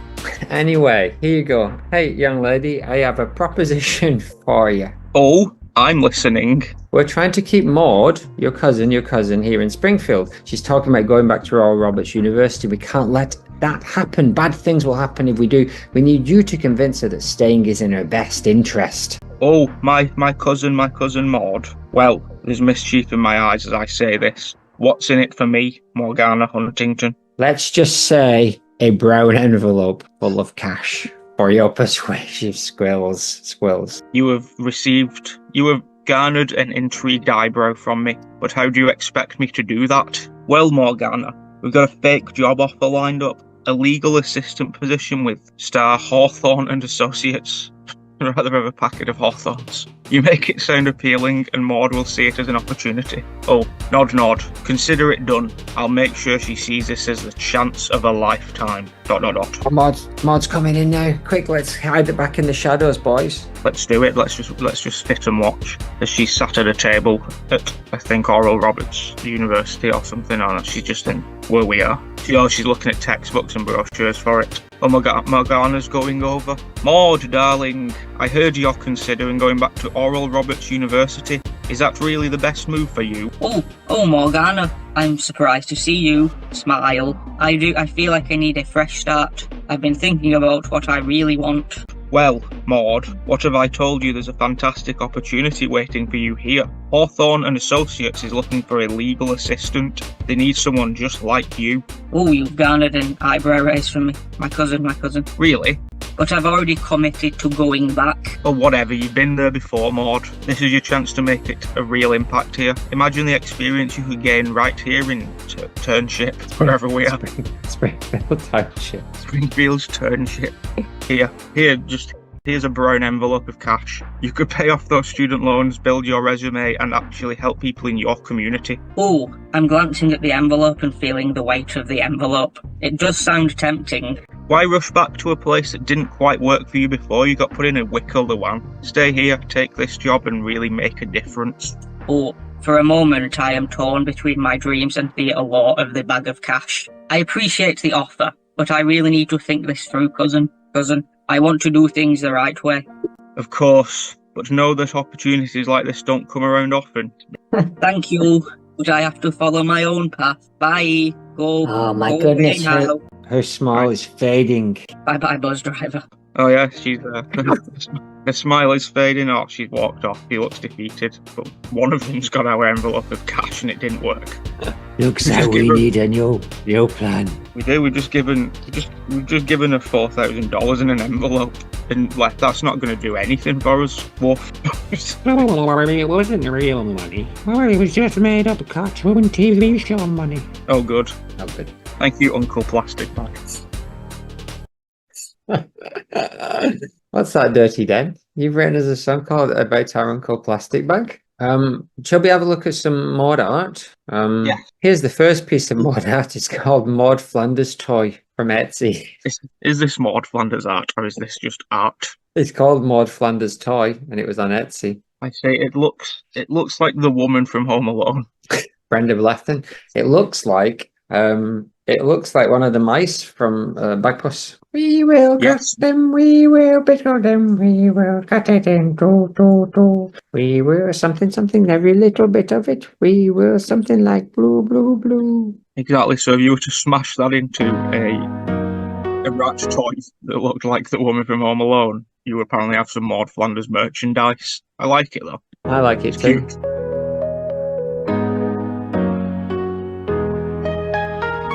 Uncle floats on the breeze, like magic from the trees. He's a plastic bag you'll soar, wizards watch and adore. Spells cast in the air, Uncle bags without a care. He dances in the light, lost in the wizard's sight. Uncle bag flies high, wizard's dreams in the sky. Plastic wings spread wide, magic in every glide. That's not bad. You should try again though. 30 Den.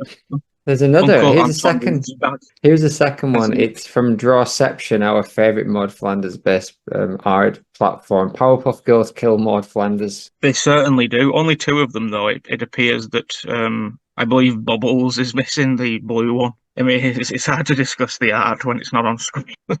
You could just imagine it. It took longer for them. We've already spoken about it longer than the time it took them to make it. Exactly. I really like this one. I think it's weird. I don't know why that would ever be a prompt. It's a very. I didn't do it either, so it's very specific. And they're not killing her in the way she died either. It appears that they are.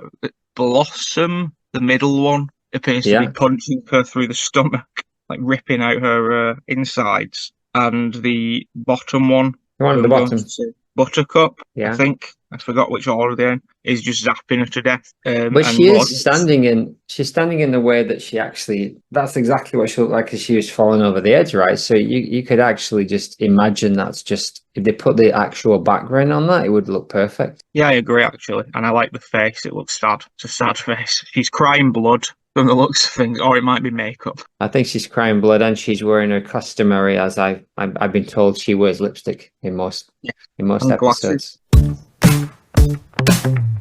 Uncle Anton Ouija Go.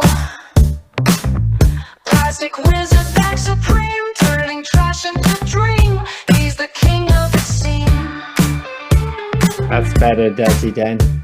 Spellbound by his hands, jump transforms, it stands. Plastic art he commands in a world of grains and sands. Uncle Anton Ouija Go.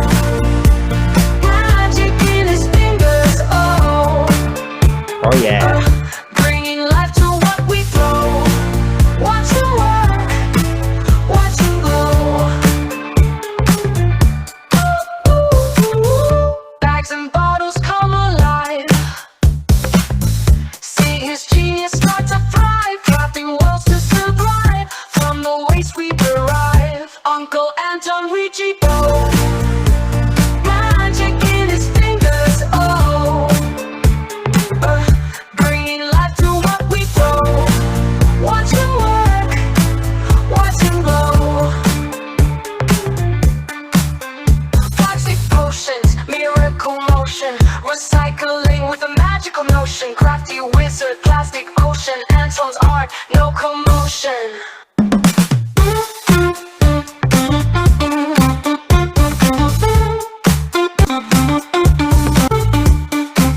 Uncle Anton Ouija Go. Magic in his fingers, oh. Bring bringing life to what we throw. Watch him work, watch him glow. One more time, Dirty Den. Bring the beat back. As on Ouija board, magic in his fingers, oh. Better than we could have ever dreamed of, to be honest. But our final art this evening is Uncle Anton Ouija Bag, as he is now known. Indeed. Arts and crap. Tumblr. Don't put yourself down, arts and crap. We got a Maude as the devil kissing, ready to kiss her arch nemesis Helen. Helen's a bitch, and so is And then Maude you in die. this one. I know. Maude She's the devil. looks quite Madonna-y in her face. There's something, she looks like somebody. I think it's Madonna. This is fine. It just fits into that bracket of Maude with other ladies art. It's slightly elevated because of the demon aspect. I think we only kind of look at the slightly elevated ones, really, for the most part, in this situation. Oh, there's a whole set of ones at the bottom that we haven't done. It's quite anime in the faces, but kind of like generic Western anime, like the Netflix things that they're pumping out. Yeah. AI in it. It's all AI these days. Exactly. Very nice though. She also looks like, I want to say, Maleficent. A little bit, yeah. With the dress and stuff. They could have just ran with that and had it Helen themed as another Christmas witch, maybe a fan. But it's nice. It's fine. I don't. I prefer it when it's Maude and Marge, to be honest, because they have a friendlier relationship. I don't know. Did they? I don't know. Maybe. It depends on the day. I don't know if they do. I think we've made all of that up, but it's canon, of course. T-shirt. Yeah, that is right. That is exactly my opinions on the situation. Uncle Anton Ouija board, Ouija bag. But anyway, we've got a couple more chances left, and one thing we've got to do is we go to their house and we get Marilyn, her overbearing mother, and Frank, a distant father, and even if we get Uncle Rex, Ironheart, Tinker Turnbull round, they might plead with her to stay, but they're not going to do it just for no reason. Ouija bag, you're going to have to hypnotize them. Well, good. That's something I'm brilliant at, even in bag form. All right. Take him in. Throw him in there. Throw him in through the creaking door. Creak. All right. Get in there, Ouija bag. Okay. Listen closely, Maud's family. You need Maude. You need asterisk Maude to stay in Springfield. It's for our own bloody good. You're feeling very sleepy with my eyes in light. Oh, that's right. I am feeling sleepy, Frank. Are you feeling sleepy? And Uncle Rex? I am. Yes, I am. How about Uncle Anton Ouija board? Ouija board. Dun, dun, dun, dun, dun, dun, dun. Uncle Anton Ouija board. Oh, she's here. Come on. Let's hide back in the shadows, boys. Come on. Woof. Okay. All right, let's do it. Maude, we need you to stay. Springfield is your home. Yes, Maude. The thrill of the open road is a trap. Family and stability are what matter. Oh, she wasn't here. Oh, she wasn't here. She's just arrived, looking anxious and determined. Oh, I'm surprised to see my family acting strangely. What's going on? Why are you all just standing there? A wizard bag? Don't be afraid, Maude. I'm a talking wizard bag. We finally meet. Maude, you must listen to me. Your family believes you need to stay, and they are right. What? I'm confused and unsettled. Why would they think that? I have to go back to Oral Roberts University, Wizard Bag. Louis is waiting for me, Wizard Bag. Why are you undulating? Louis is in trouble. Louis is trouble. He's leading you down a path of danger and regret. But Maude, you have so much potential. This town needs you. Listen to the wizard. Listen to the wizard bag. You need to think about your future. You need to think about your future and what really matters. Yes, I am Frank, and I too have an opinion to share. Maude, I think that you should letting some smooth talking hoodlum turn your head, you silly cow. Springfield is your home, and we're here for you, silly cow. Heard some commotion. You running off with that Louis character, Maude. Always knew he was trouble. Stop elbowing me, wife. Maude, honey, I'm Tatiana? No, not Tatiana. I can't remember my name right now, but I'm Rex's wife. Honey, think about your future. Stability and family, those are things that matters. Listen to the wizard bag. Just a regular wizard. You're all stuck, content to live out your days in this town, never experiencing the thrill of the open road, the rush of danger. I've had a taste of excitement. It tastes like Oral Roberts University. It's better than this mundane life you're offering. Oh my goodness, I'm glowing brighter than ever. Say that again. Called you a silly little wizard bag. Say that to my face. You don't have one, you're a wizard bag. Oh, I'm trying my best to strengthen my hold, but it's not working in this bag form. Brennan and Nathan, it's just, I'm not strong enough in this bag form. Sure. This isn't going as planned, Ouija bag. We need to intervene before it's too late. Yes, let's step in. We can't just let Morgana's manipulation take hold. It's clearly the problem here. Oh, what's all this about? I feel too sweet for this conversation. I don't fit in here at all. Stay, Maude, stay. Don't, Maude, just stay. Don't leave. Who are all you people? What is that dog?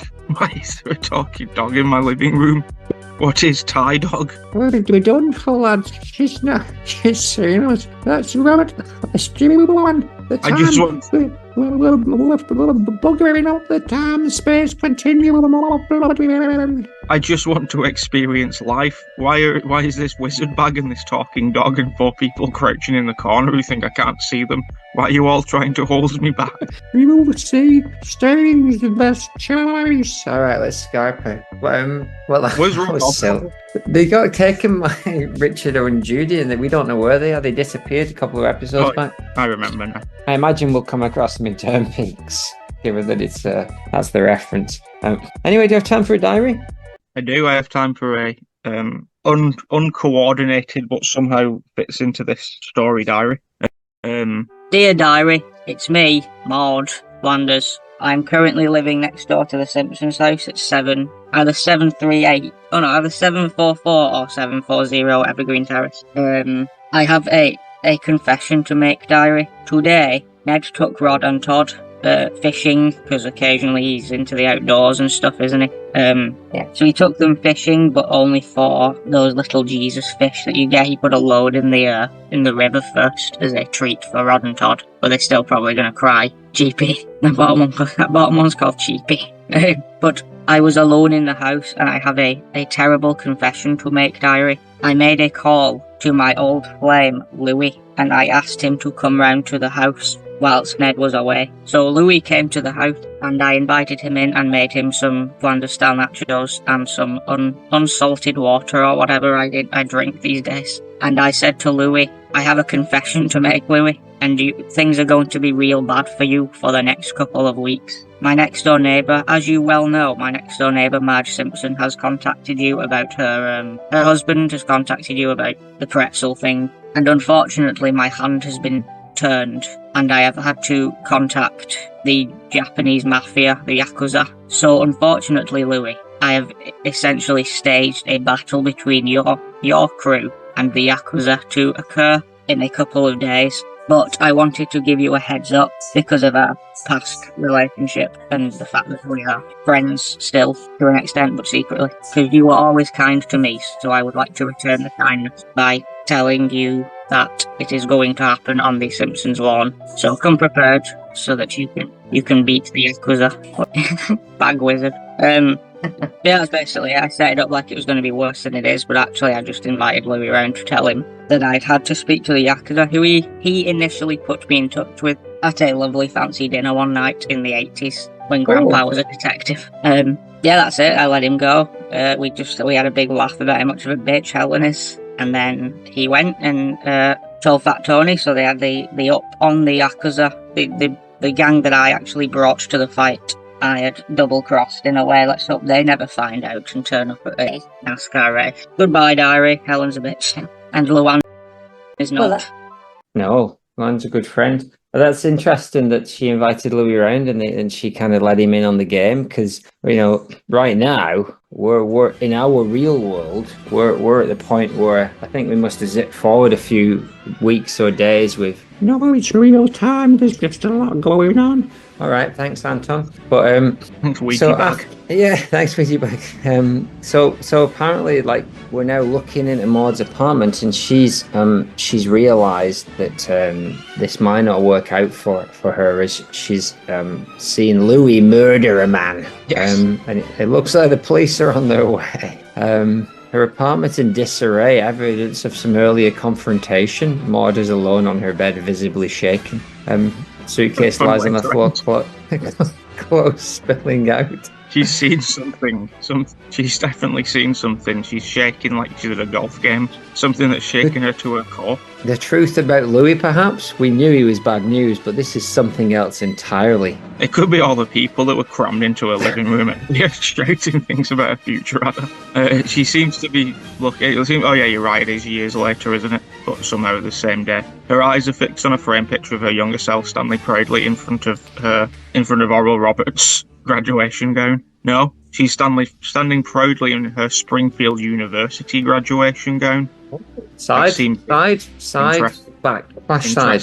Flash sideways. Oh, Louis is brutally murdering Jacques Hibbert in her mind. She's closing her eyes, trying to block out the images. It wasn't supposed to be like this. He promised me excitement, adventure. Not this. This is just murdering people at a bay and hoping we get away with it.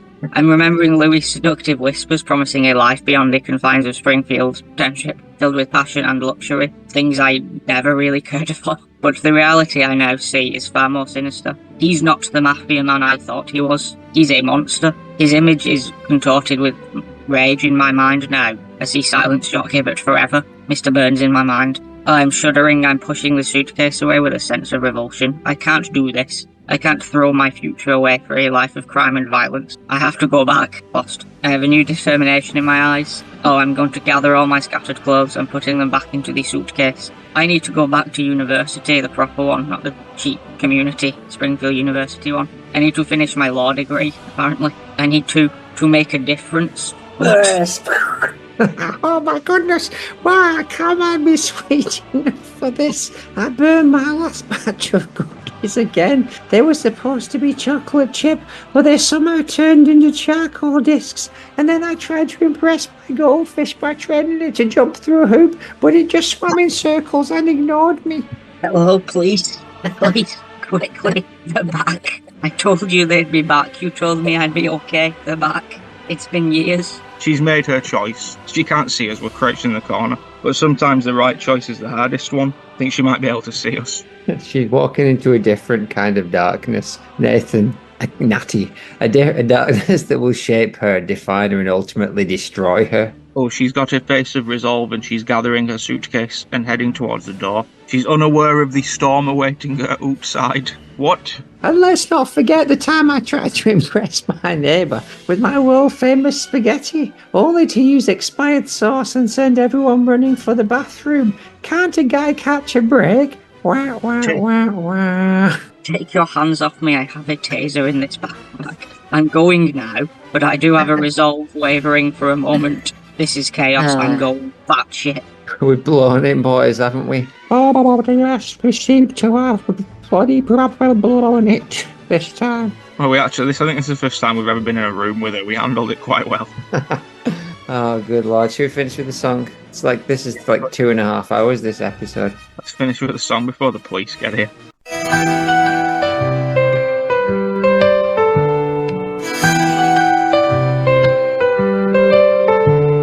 Lisa and Maggie sitting there, old man naked in his chair, Jesus Christ providing care. Bless this mess seen everywhere.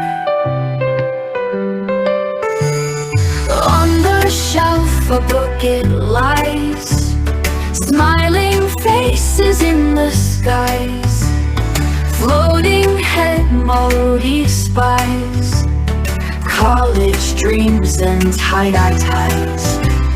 Tie-dye ties. Let's do it properly. Let's do it properly or not at all. And Let's action. indeed. A sitting with old man Ned Gan Jesus. Collage was my dream, but it was someone else's dream. Ned Vice. Edna smiles on Maudie dignity. Schmaltz. Yeah, thank you, Murmur. A dead voice, R.O.T. with a child. A dead voice. Bring the monsters, perhaps, says Deep Voct Rod. I may have overcoddled them just a bitty. They have sweet lamb images on the bedside. Ned walks of concerned. I concerned Ned, R&T and Sudoin Hoot. Off-brand Maude looking Victorian and down. Cop grenade old thick. Little Ned, oh granddad, tired decency. Don't forget Sweeman and Snaggy. Hurting at many Ralphs. Each T-Shaw, you lovable killbots in street. He bless Maude. It never hits her. A DE apt voice net. Llewellyn in Rhiannon sod lost 2 wives. I desperately needle to hit the Ipioa. Duntulaka to the Lottern, but no sich luck. Why so? It's a new cold open in Dwara. Right there is a non-plussed Maudie. A non-plussed Maudie. A non-plussed Maudie. A non-plussed Maudie. A non-plussed Maudie. And that is a wrap on TVMC. Yeah, but it's not cute over. We did it. Ouija back. Hurrah. Who would have ever even? Neato. Call me Ouija bag. We'll work on Ouija bag. Yes. More carrier bag, less wizard, if you will. The end. The end. Sure, here are 20 popular movies that have runtimes specifically between 150 to 155 minutes, 2 hours and 30 minutes to 2 hours and 35 minutes. The Dark Gradually, 152 minutes. Ingroction, 148 minutes. The Gradually of the Rings, The Fellowship of the Poncho, 152 minutes. Spider Punch, Gradually Way Home, 148 minutes. The Hunger Grogs, Catching Poncho, 146 minutes. Star Ponchos, Episode 3 Revenge of the Gradually Poncho, 140 minutes. The Last Gradually, 150 for minutes. The Curious Poncho of Gradually Button, 153 minutes. Indiana Poncho and the Last Gradually, 127 minutes. The Great Gradually, 143 minutes. Gradually Girl, 149 minutes. My personal favorite movie series is Gradually Potter, specifically Gradually Potter and the Chamber of Ponchos, the Gradually of Azkaban, the Deathly Ponchos, the Philosopher's Gradually Poncho, and of course, the Half-Blood Prince. By then. Oh, here are some more song bots from when Nathan went to urinate. Gradually Poncho and the Goblet of Gradually Ponchos. Shall I go now or wait for... Oh, you go now. to the toilet, yeah? Go bathroom. Yeah, alright. I'll see if Dirty Dan can write us some songs while you're away. We thought it'd be then just a quick little show. Then Maude's clips kept coming and we didn't know. Maude had a lot more than we could see on 111 episodes. Oh, how could it be? Maude's legacy so bright, keeps us up all night. You can do better than that, Dirty Dan. We thought it'd be 10, just a quick little show. Then Maude's clips kept coming, and we didn't know. Maude had a lot more than we could see on 111 episodes. Oh, how could it be? Maude's legacy so bright, keeps us up all night. Clips on endless roll, she captured our soul. From her laugh to her glare, so much to unpack. We thought we found it all, but we kept coming back.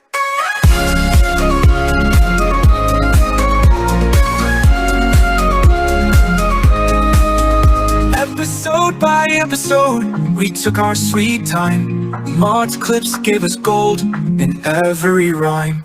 The Maudecast kept going, much more than a trend. From 10 to 111, we're here till the end.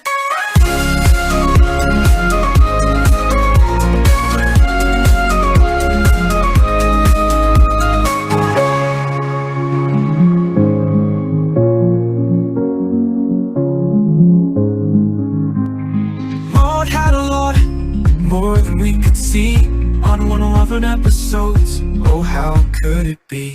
Maude's legacy so bright, keeps us up all night. Clips on endless roll, she captured our soul. From her laugh to her glare, so much to unpack. We thought we found it all, but we kept coming back. Episode by episode, we took our sweet time. Maude's clips gave us gold in every rhyme.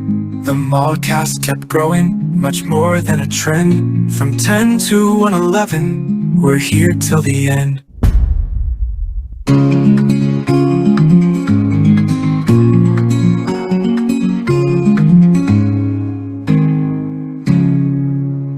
Well, that was actually pretty good. Dirty Den. Have you got anything a little bit more, you know what I mean, based in the realist real? Inside a little toilet, yeah. Farting louder and burping proud. Watching all the Flanders TikToks, making the bathroom his stage. Laughing hard on his throne, echoes bouncing off the walls. Phone in hand, TikTok's playing, he's got it all under control. King's eyes, his kingdom here. Thoughts and births without fear. TikTok queen, Maude so near. He's never felt so clear. Up and seek his royal throne. No need for any grand show. Just a man and his phone. Life's simple joys we all know. King's eyes, his kingdom here. Thoughts and births without fear. TikTok queen, Maude so near. He's never felt so clear. Laughter in his mind, Maude's TikTok so fine. Silly moments unwind, King's eyes doing just fine.